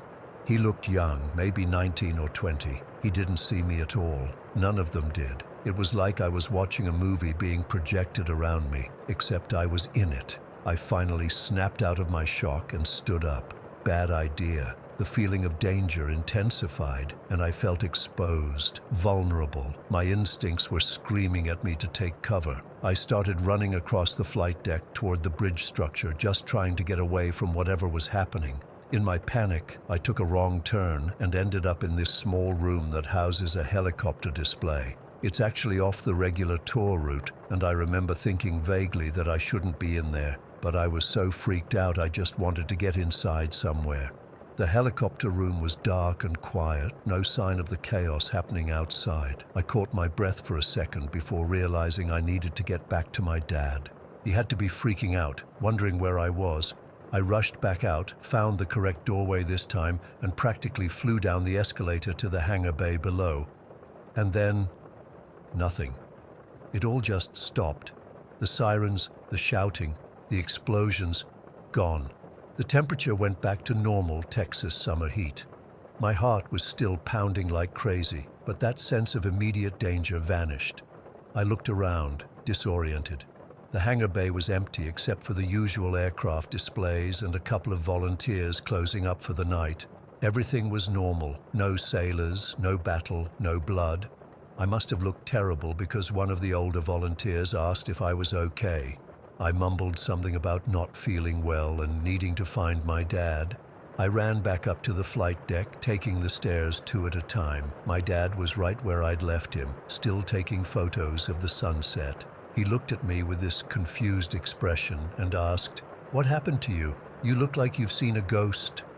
I tried to explain what happened, but I was still so shaken up that I wasn't making much sense. My dad listened patiently, but I could tell he didn't believe me. He thought I'd gotten spooked by being alone on the deck at sunset, or that I'd fallen asleep standing up and had a vivid dream. He kept saying, "Logan, I was right here the whole time. Nothing happened. There were no sirens, no people running around. You just wandered off for about 5 minutes and came back looking terrified." 5 minutes. It felt like at least half an hour to me. The drive home was quiet.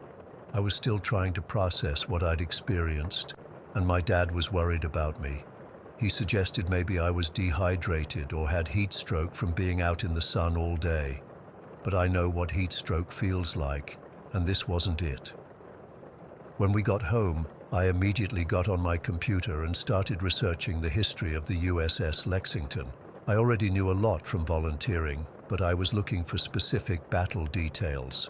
The ship I experienced that day wasn't the museum ship as it exists now. It was the Lexington during active duty, during what seemed like an intense battle. The USS Lexington CV-16, the one that's now a museum, served in World War II and survived multiple attacks, including kamikaze hits. But here's the thing. I've been volunteering on that ship for years. I've given hundreds of tours, spent countless hours in every accessible part of it. I've never experienced anything like that before or since. I've even gone back to that exact spot on the flight deck at sunset multiple times, hoping to figure out what happened. Nothing. A few of the long-time volunteers and staff have told me that others have reported strange experiences on the ship. Feelings of not being alone, hearing footsteps or voices, seeing shadows move, but nothing as intense or vivid as what I experienced. I've tried to rationalize it in 1,000 different ways. Maybe I dozed off standing up and had an extremely vivid dream. Maybe I'd been reading too many books about naval warfare and my imagination went into overdrive. Maybe there was some kind of gas leak on the ship that caused hallucinations, though no one else reported anything strange that day. But none of those explanations feel right. What I experienced wasn't vague or dreamlike. It was hyper-real. I remember specific details about the uniforms, the faces of the men running past me, the exact pitch of the sirens. I remember the smell of smoke and seawater and blood. I remember the way my body instinctively reacted to danger, crouching down before I even consciously processed what was happening. It's been 4 years, and I still volunteer at the Lexington when I'm home from college. I still love that ship, but sometimes when I'm alone on the flight deck, I catch myself listening for sirens or looking over my shoulder. I can't help wondering if somewhere, in some other time, those sailors are still fighting their battle, and for whatever reason, I got a glimpse of it. I don't expect anyone to believe me. I'm not sure I would believe it if someone else told me this story, but I know what I experienced, and I still can't explain it. Maybe I never will. Story 19. I still can't sleep properly. It's been 3 months since our camping trip to Hollow Creek, and I wake up almost every night hearing those whispers. My therapist suggested I write this down, get it all out, but I don't know if it'll help. Nothing makes sense anymore. Sam's the only one who understands because he was there too. Olivia and Chris. God, I don't even know how to talk about what happened to them. It was supposed to be our annual escape from the city. We'd been doing these camping trips for 5 years, just 4 friends getting away from our desk jobs and apartment buildings to remember what actual stars looked like. I'm the one who found Hollow Creek online, on some obscure hiking forum. The post described it as untouched wilderness, with pristine streams and trails most tourists never discover. The writer mentioned a small town that served as a gateway to the wilderness area, perfect for grabbing supplies before heading into the forest. The drive took about 4 hours from Pittsburgh. We were all excited, singing along to Olivia's terrible playlist and taking turns driving. Chris brought his fancy camera gear as usual. Sam packed more beer than clothes. Typical stuff. The GPS lost signal about 20 miles from our destination, but I had downloaded offline maps. The roads got narrower, and we hadn't passed another car for at least 30 minutes when we first saw the sign, Hollow Creek, Pop 50. It was hand-painted and weathered, barely visible behind overgrown bushes. 50 people? That's not a town, that's like a family reunion, Sam joked from the back seat. The town was basically one main street with buildings that looked like they hadn't been updated since the 1970s. Most were boarded up, an old hardware store, what looked like it used to be a diner, and a handful of houses with peeling paint. I remember feeling this weight in my stomach as we drove through, like something was very wrong. "Are we sure this place actually exists?" Chris asked, peering through the windshield. "It's not even on Google Maps." "That's what makes it special," I said, but I was starting to doubt my research. We pulled over near what looked like it might once have been a general store. The windows were grimy, but a faded open sign hung in the door. We needed to check if there was somewhere to register for trail access. As we got out of the car, I noticed an old man sitting on a porch across the street. He was just watching us. Didn't wave, didn't nod, just stared with this blank expression. I raised my hand to wave, but he didn't react. "Friendly locals," Olivia muttered. The store was dimly lit and smelled like dust and something sickly sweet I couldn't identify. An ancient woman stood behind the counter, her skin so pale and translucent I could see blue veins mapping her hands. When we asked about camping, she just pointed to a faded trail map pinned to the wall and said, 6 miles in, there's a clearing by the stream. Don't stray from the path." That was it. No paperwork, no fees, no warnings about bears or weather, just those flat, emotionless instructions. We bought some extra water and snacks, and she rang us up without saying another word. Back outside, the old man was gone. In fact, the whole street was empty.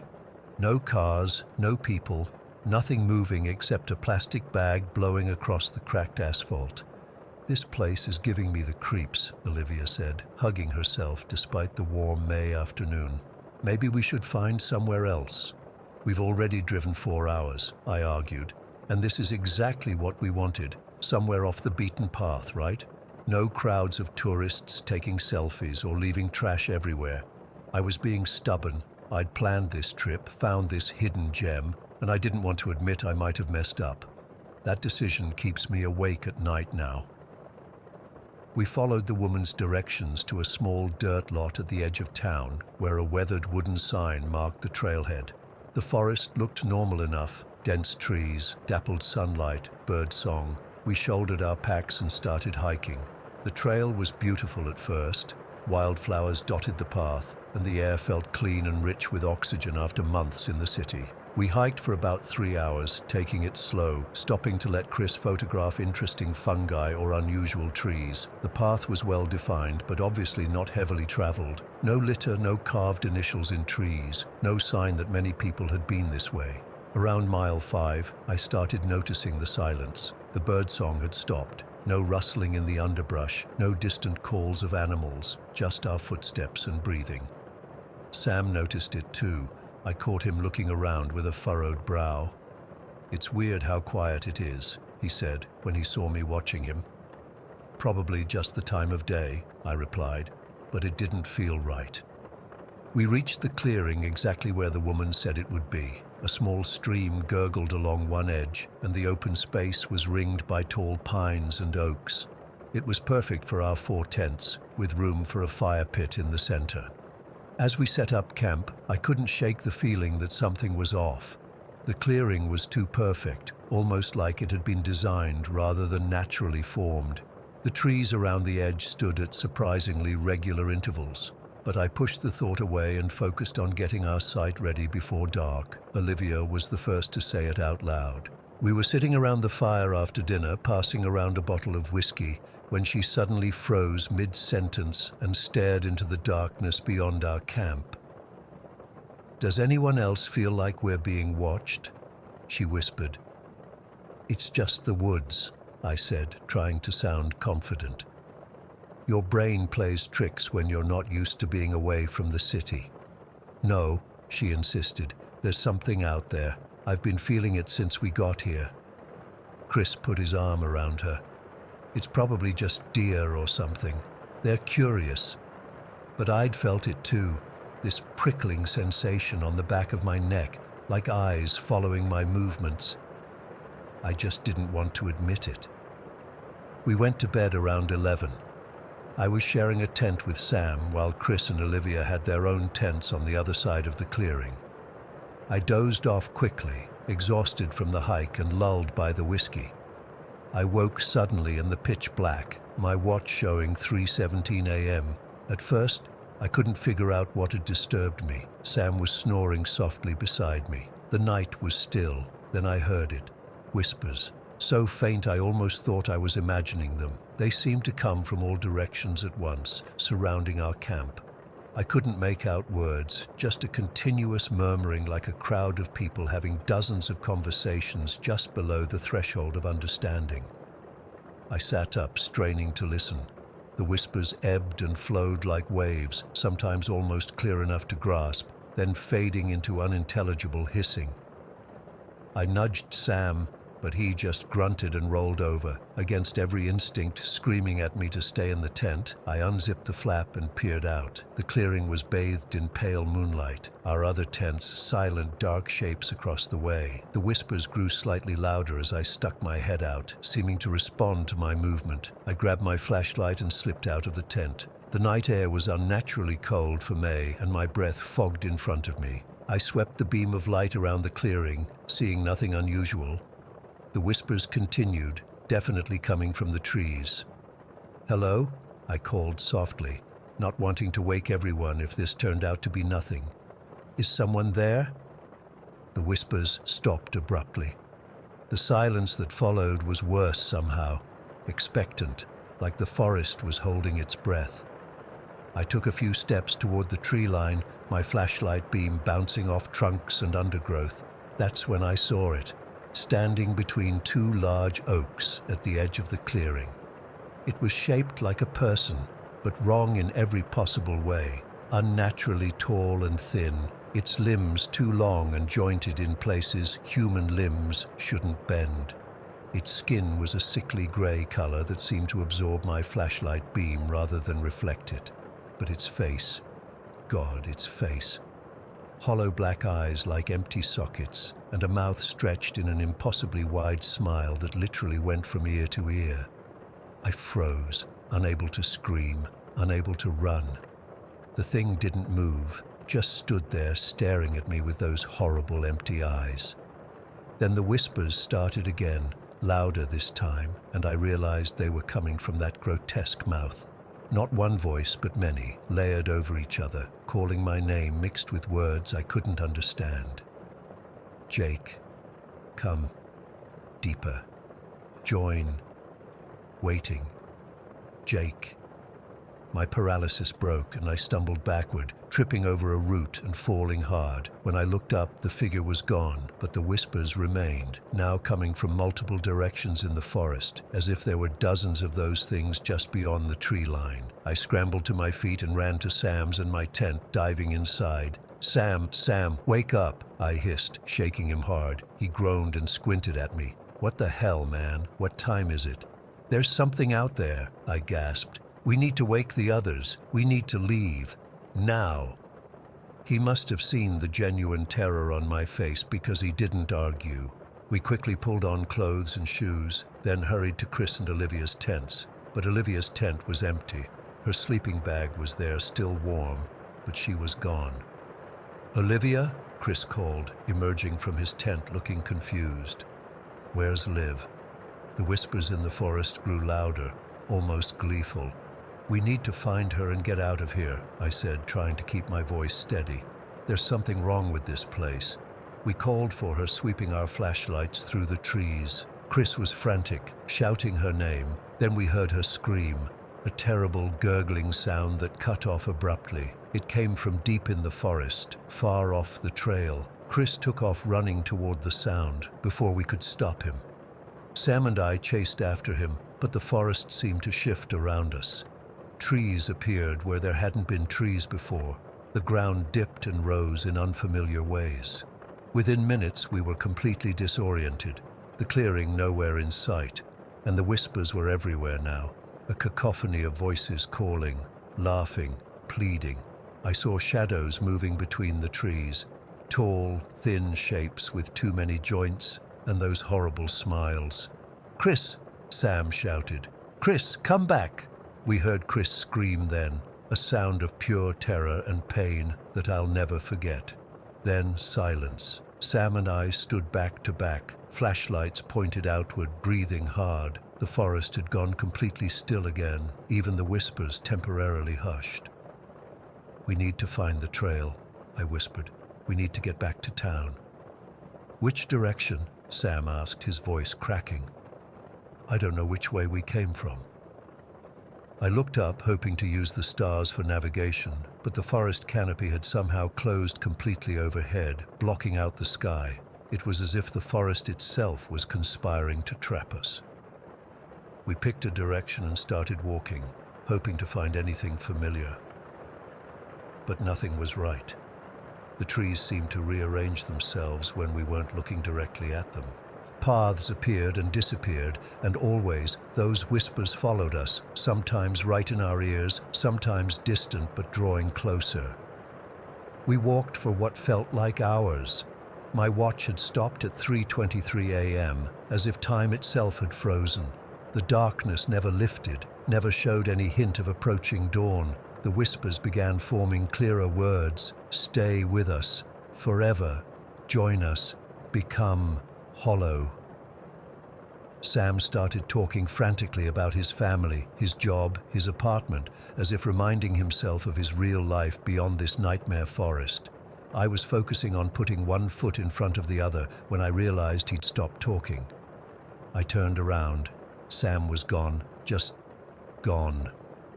There 1 second, vanished the next. No sound, no struggle, nothing. "Sam?" I called, panic rising in my throat. "Sam!" The forest answered with those terrible whispers, now mimicking Sam's voice among the others. "Jake, come find me, Jake. I'm here now. I'm hollow now." I ran. I don't know how long or in what direction. I just ran until my lungs burned and my legs gave out. I collapsed against a tree trunk, sobbing, waiting for those things to take me too. But they didn't. The whispers circled me, taunting. But the figures stayed just at the edge of my vision, never approaching directly. And then, impossibly, I saw light ahead, the grey light of early morning filtering through trees. I staggered toward it, expecting it to disappear like everything else in this shifting nightmare forest. But it grew brighter, and suddenly I broke through the trees onto a dirt road that led straight back to that damn town.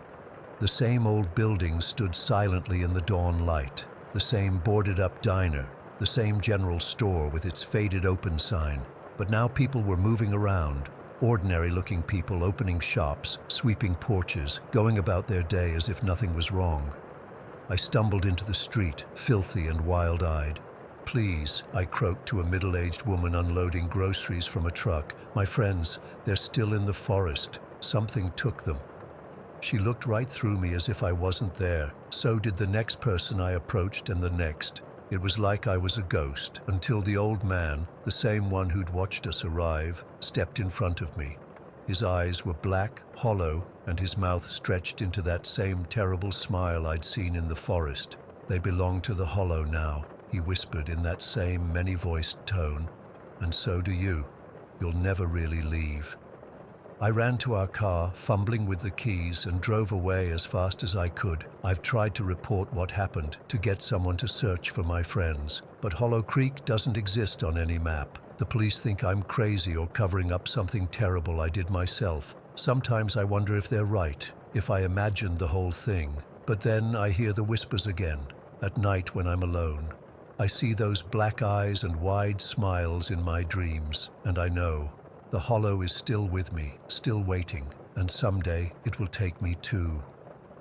Story 20. I still remember the first time I saw it. I was 10 years old, alone in my bedroom doing homework. That weird feeling of being watched made me look up, and there it was, this dark, hooded figure standing in the corner of my room. Not like a normal shadow, but something that seemed to absorb all the light around it. It just stood there, pointing at me with what I assumed was a hand hidden beneath its cloak.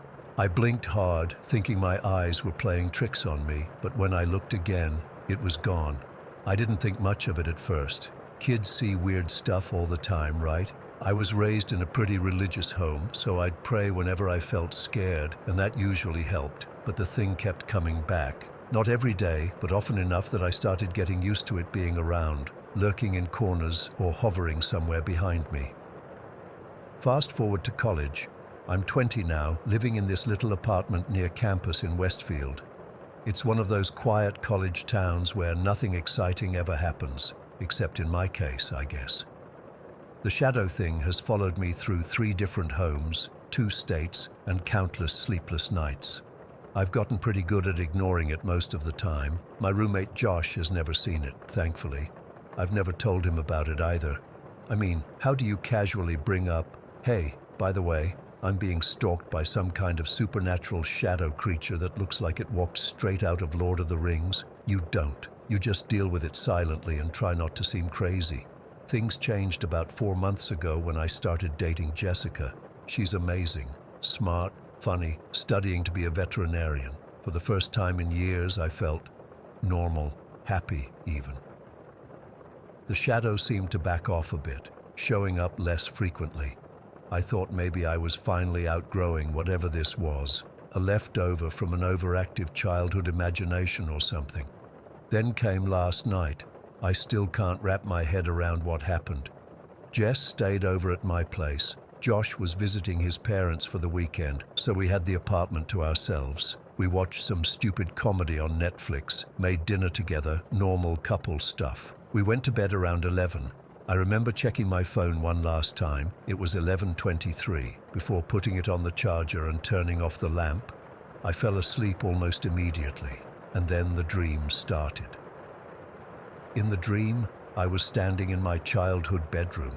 Everything was exactly how I remembered it. The blue walls, the Star Wars posters, even that weird stain on the carpet from when I spilled grape juice. But something felt off. The colors were muted, like someone had drained most of the life out of everything. I heard something breathing behind me, slow, raspy breaths that sounded like someone dragging air through wet gravel. I didn't want to turn around, but my body moved anyway, like I was being controlled by something else. The shadow was there but different, more solid somehow. I could make out the folds in its dark cloak, see how it hovered a few inches above the floor. Where a face should have been, there was just emptiness, a void, and yet I could feel it looking at me, studying me. It raised what I assumed was an arm and pointed at me, just like that first time when I was 10. But this time it spoke, not with a voice exactly, but somehow its thoughts were in my head. I've been patient, it seemed to say, watching, waiting. I tried to wake myself up. I've had nightmares before, and usually, if I try hard enough, I can jolt myself awake. Not this time. The shadow thing glided closer. "Let me show you how it ends," it said without actually speaking. Suddenly we weren't in my childhood bedroom anymore. We were in my current apartment, but everything looked strange, like I was seeing it through foggy glass. I was lying in my bed, asleep. Jessica was next to me, also sleeping, and the shadow was hovering at the foot of the bed, stretching out toward me. In the dream, I watched as the shadow leaned over my sleeping body. It placed what looked like hands on my chest, and I could see, I swear I could actually see, the life draining out of me. My dream self was gasping for air, my back arching as I struggled to breathe. Jessica slept through the whole thing completely unaware. Then the scene changed again. I was at my parents' house in the living room. My mom was there, sitting on the couch reading something. The shadow was standing in the corner, watching her. Suddenly my mom looked up directly at the shadow. "I can see you," she said. The shadow seemed to recoil, surprised. Then it turned toward me, the real me, not some dream version, and rushed at me with incredible speed. I woke up with a jolt, gasping for air, my heart pounding so hard I thought it might burst through my chest. The clock on my nightstand read 3:17 in the morning. Jessica was still asleep next to me, her back turned toward me. I lay there trying to calm down, telling myself it was just a nightmare, but I couldn't shake the feeling that something was wrong. The air in the room felt heavy, charged with something I couldn't explain. That's when I felt it, the familiar sensation of being watched.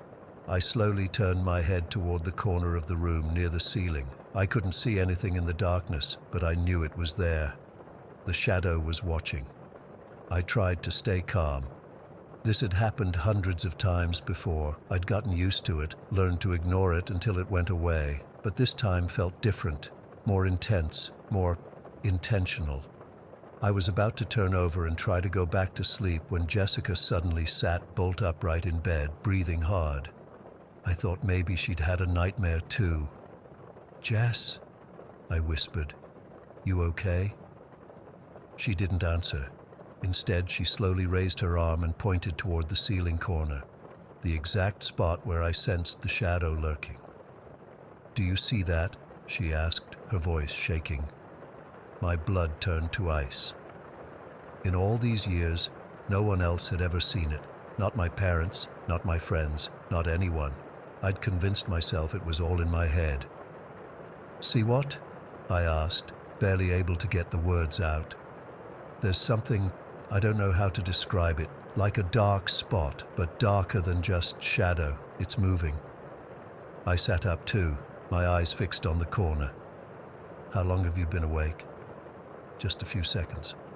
I felt something cold touch my face and it woke me up. She turned to look at me, and her expression changed from fear to shock. "Nathan, your face?" she gasped. "What about my face?" "It's covered in, I don't know, like black marks, like ticks or something." I jumped out of bed and ran to the bathroom, flipping on the light. I stared at my reflection, but my face looked normal. No marks, no ticks, nothing. "There's nothing there," I called back to her. When I returned to the bedroom, Jessica was standing with her back against the wall, as far from that corner as she could get. "They're gone now," she said. "They disappeared as soon as you left the room. But I swear to God, Nathan, your face was covered in these weird black marks, like little tally marks or something." We both stood there in silence for a moment. The presence in the corner seemed to fade, the weight in the air lifting slightly. "How long has this been happening to you?" she asked quietly. So I told her everything, about seeing the shadow since I was 10, about how it followed me wherever I went, about the dream I'd just had. She listened without interrupting, her eyes occasionally darting to that corner of the room. When I finished, she didn't call me crazy or laugh it off. Instead, she took my hand and said, "I believe you." Those 3 words hit me harder than any fear I'd felt before.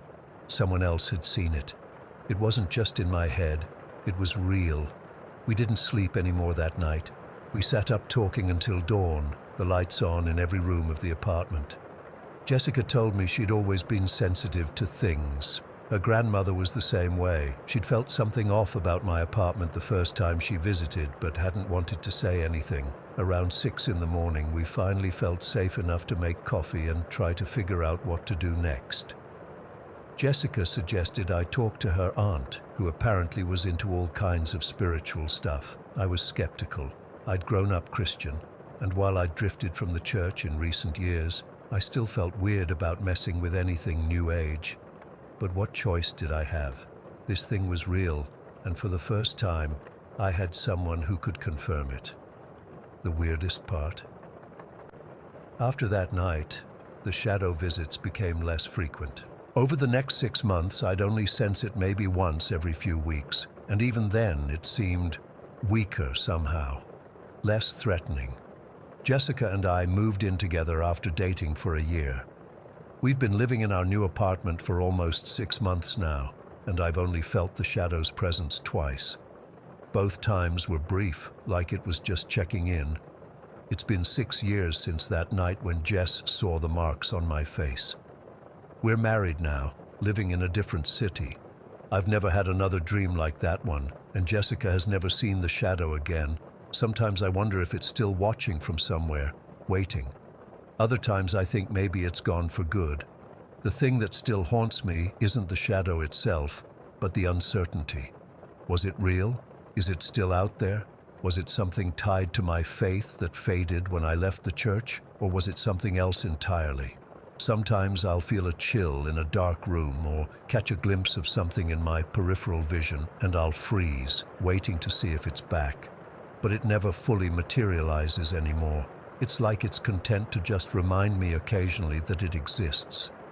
Jessica says maybe we scared it off that night, that acknowledging it together somehow took away its power. I want to believe that, but part of me still wonders if it's just biding its time, waiting for the right moment to show me again how it ends. I don't have answers. I don't know what it was or why it chose me.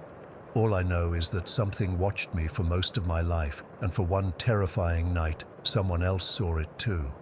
That's the only thing that keeps me from thinking I imagined the whole thing. And sometimes late at night when I can't sleep, I still find myself staring at the corners of the ceiling, wondering if it's there, watching me from the shadows. Story 21. I've never really talked about this before. I mean, I've told my brother and my mom, but I've never written it all out. It's still hard for me to think about what happened that night. Even now, almost 2 years later, my heart starts racing whenever I think about it. It happened in April of 2022. I was 23 at the time, living in my parents' house because rent was ridiculous and I was saving up for grad school. I had this whole Sunday free, so I decided to do some spring cleaning. My room had been getting cluttered, and I just needed to reset everything. I spent the entire day cleaning, like the entire day. I'm talking vacuuming, dusting, organizing my closet, the works.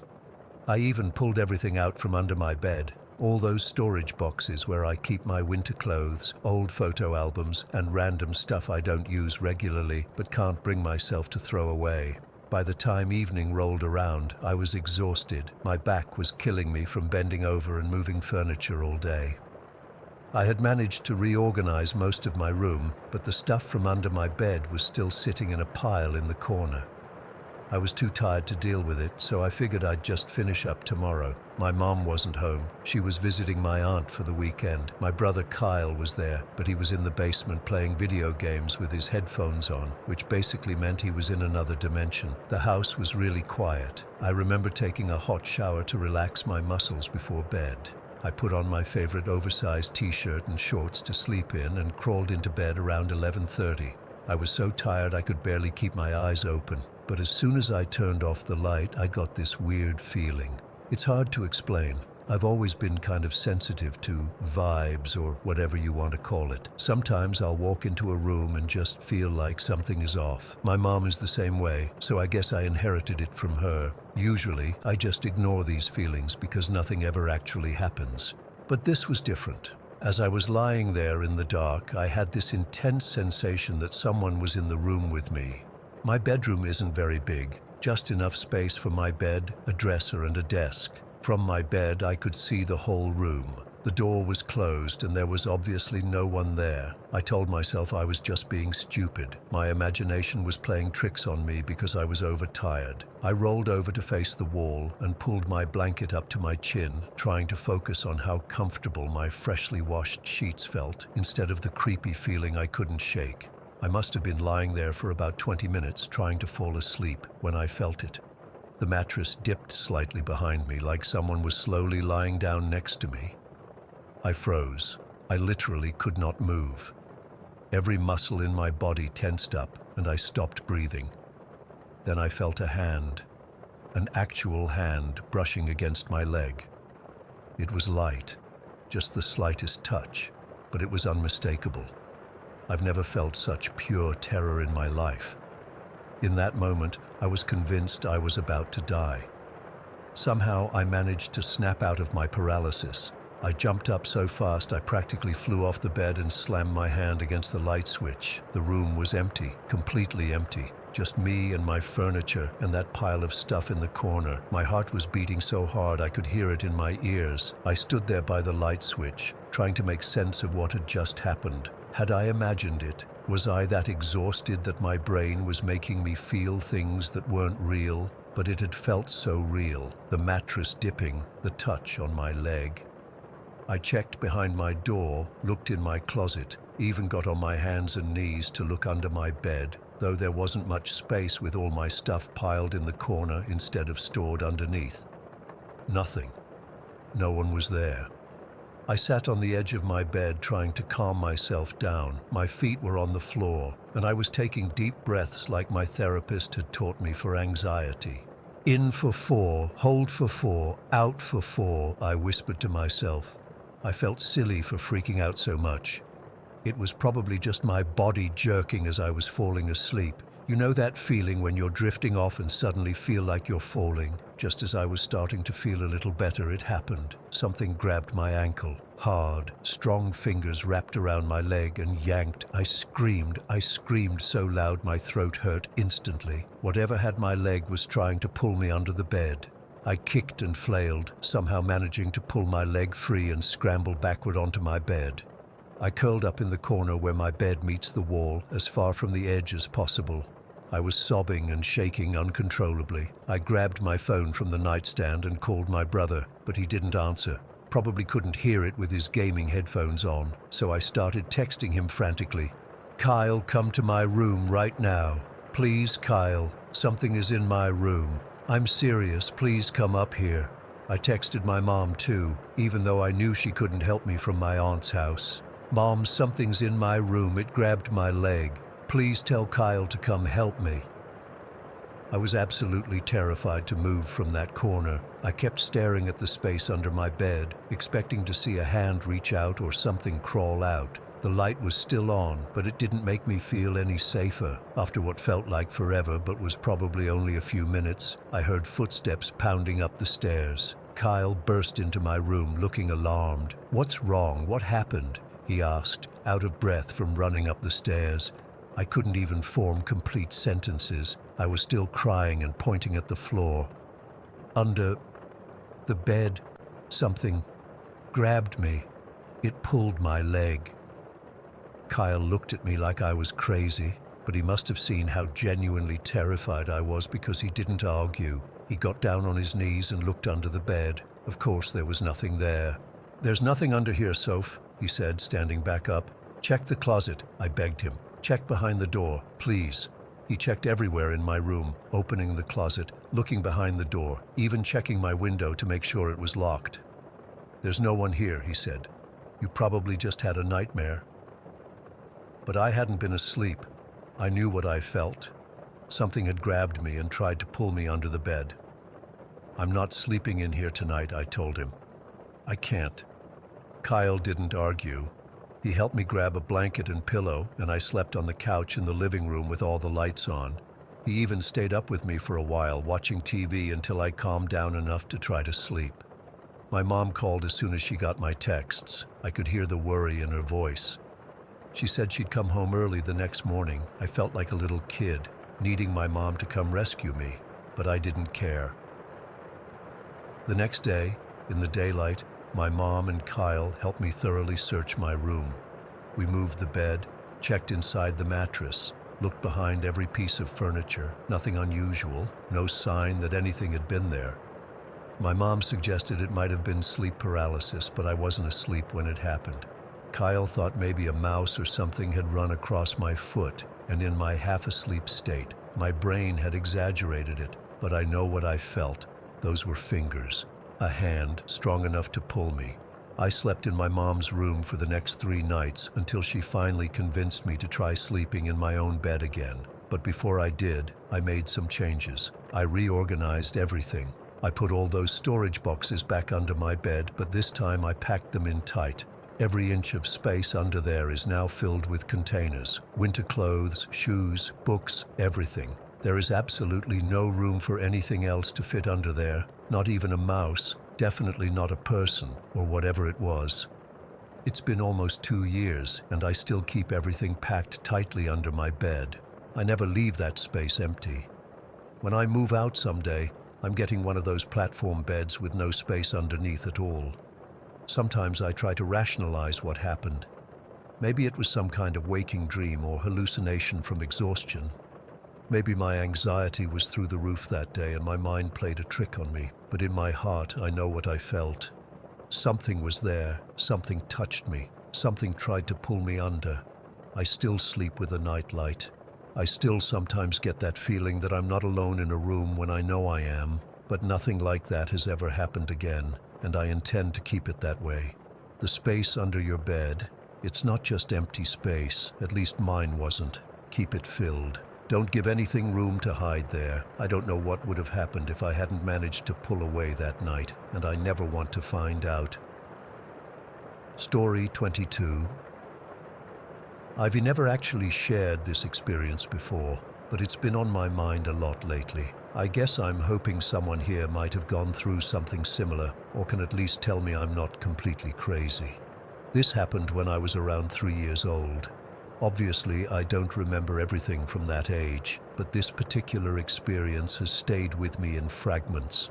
Some parts crystal clear, others just impressions and feelings. What makes it stranger is that my mom has filled in some details over the years, even though she clearly doesn't like talking about it. I grew up in this old 2-story house in a quiet neighborhood. Nothing fancy, just your typical suburban home with a finished basement where my playroom was set up. I spent hours down there with my toys, making up stories and playing pretend like most kids do. The first time it happened, I was playing with my dolls on the carpet. I remember the basement was always a bit chilly, even in summer, and Mom had put this colorful rug down to make it more comfortable. I was arranging my dolls for a tea party when I felt this presence. That's the only way I can describe it, like when you know someone's watching you, but not in a creepy way. I looked up, and there she was, this older lady with silver hair pulled back, wearing the prettiest red dress I'd ever seen. It had this white lacy part around the neck, kind of old-fashioned looking. She was smiling at me, and I wasn't scared at all. That's the weird part. I wasn't frightened one bit. She didn't say anything at first, just watched me playing. Then she sat down, or appeared to sit down. I don't remember seeing her actually move, on this old rocking chair we kept in the corner. I remember asking her if she wanted to join my tea party, and she nodded. I poured her some tea in my plastic cup, and we had this whole conversation. I can't remember everything we talked about. Kid stuff probably, my toys, what games I liked. But I remember feeling so comfortable with her, like I'd known her forever. This went on for weeks. She'd appear when I was alone in the playroom, sometimes just watching, sometimes talking with me. I started calling her Grandma, even though both my actual grandmothers lived in different states and visited only a few times a year. To me, she was just another grandma who came to play. The day everything changed was a Tuesday afternoon in October. I remember because Mom had made pumpkin cookies, and I'd snuck one down to my playroom. I was sitting cross-legged on the floor, coloring in a book, when my grandma appeared again in her red dress. This time, she seemed different, happier, more animated. She was telling me something about watching over me and how proud she was.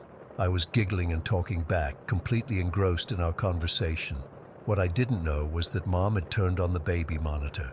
She'd started doing this occasionally when I played alone downstairs, not because she was worried, but just to make sure I wasn't getting into anything I shouldn't. She heard me talking and laughing, having what sounded like a two-sided conversation. Mom later told me she thought maybe I'd snuck the portable phone downstairs and was somehow talking to one of my actual grandmothers. But when she listened closer, she realized I was responding to pauses as if someone was there with me. I remember hearing the stairs creak as Mom came down. She pushed the door open slowly, and I looked up, excited to introduce my special friend. "Who are you talking to, sweetheart?" Mom asked, her eyes scanning the empty room. "Grandma," I said, pointing to the rocking chair where my visitor sat in her red dress. Mom's face did this thing I didn't understand then, kind of pale and tight. "Honey, Grandma Susan is at her house in Ohio, and Grandma Ellen is in Florida, remember?" I remember feeling confused because my mom wasn't making sense. Couldn't she see her? My grandma was right there. "No, the one in the pretty red dress," I insisted, pointing again. Mom told me years later that when I said those words, she felt like someone had dumped ice water down her back. She didn't say anything else, just told me it was time for dinner and practically carried me upstairs. That night, I heard her on the phone with my dad, who was away on a business trip. Her voice was hushed, but I could tell she was upset. She described her perfectly, John. The red dress with the white lace collar. How would she know that? She's never even seen a picture of her dressed like that. The next day, Mom took me to my actual grandma's house, her mom, and they talked in whispers while I played with my cousin. I remember overhearing bits and pieces. "Just like your grandmother, passed before she was born, couldn't possibly know." It wasn't until I was much older that Mom finally explained everything. The woman I'd been seeing, the one in the red dress, matched the description of my great-grandmother, my mom's grandmother, who had died 5 years before I was born. The detail that shook my mom the most was the red dress. Apparently, there was only one photograph of my great-grandmother wearing that specific outfit, a long red dress with white lace at the neckline. It was from some church function when she was in her late 60s. The photo was kept in an album at my grandma's house, one I had never seen at that point in my life. After that day, Mom removed the baby monitor. She rearranged the playroom, got rid of the rocking chair, and started finding reasons to have me play upstairs instead. She never directly told me to stop talking to Grandma, but I could tell it freaked her out. The weird thing is, my visitor didn't disappear immediately. For a few more weeks, she'd still show up sometimes, but less frequently. Then one day, she came and just said goodbye. I don't remember her exact words, but I know she told me she had to go and that she'd always be watching over me. I was sad, but I wasn't upset. It felt natural, like she'd completed whatever she came to do. Mom's never been one for supernatural stuff. She's always been practical, skeptical of anything that can't be explained logically. Even now, when I bring it up, she gets this uncomfortable look and changes the subject. "Kids have active imaginations," she'll say, or, "You probably saw that photo at Grandma's house and forgot about it." But here's the thing. When I was about 12, I was helping my grandma organize old photo albums, and I came across that picture of my great-grandmother in the red dress. The moment I saw it, I felt this jolt of recognition so strong it made my hands shake. It wasn't just that I recognized the dress from my mom's description. I recognized her face, her smile, the way she held herself. It was so familiar, like seeing an old friend. I asked my grandma about her, and she told me stories about how kind she was, how she loved children and always had cookies ready for visitors, how she would sing old songs and tell the best stories. As my grandma talked, I got this overwhelming feeling that I already knew these things, like I had experienced them firsthand. Over the years, I've had other strange moments connected to her.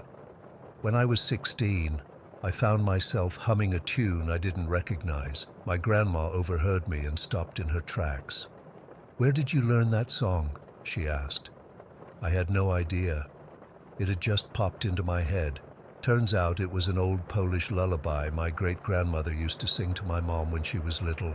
Another time, I was helping my mom bake cookies, and without thinking, I added a pinch of cardamom to the dough. Mom stared at me and asked where I'd gotten that idea. I couldn't explain it, it just felt right. Later, she told me that was my great-grandmother's secret ingredient in her cookies. I'm 27 now, and I still feel connected to this woman I never officially met. Sometimes I dream about her, and in my dreams, we're back in that playroom, having our little talks. I wake up feeling peaceful, like I've been visited by an old friend. My mom remains uncomfortable with the whole thing. She's a churchgoer but doesn't like to dwell on anything that seems supernatural.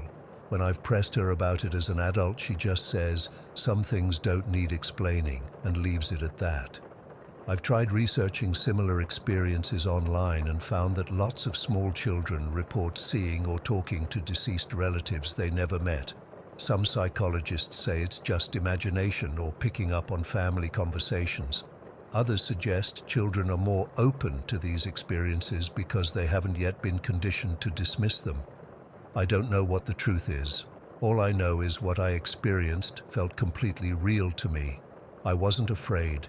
I felt loved, protected, like I had this special guardian looking out for me. And even though I can't explain it logically, I know in my heart that somehow, in some way, my great-grandmother came to visit me.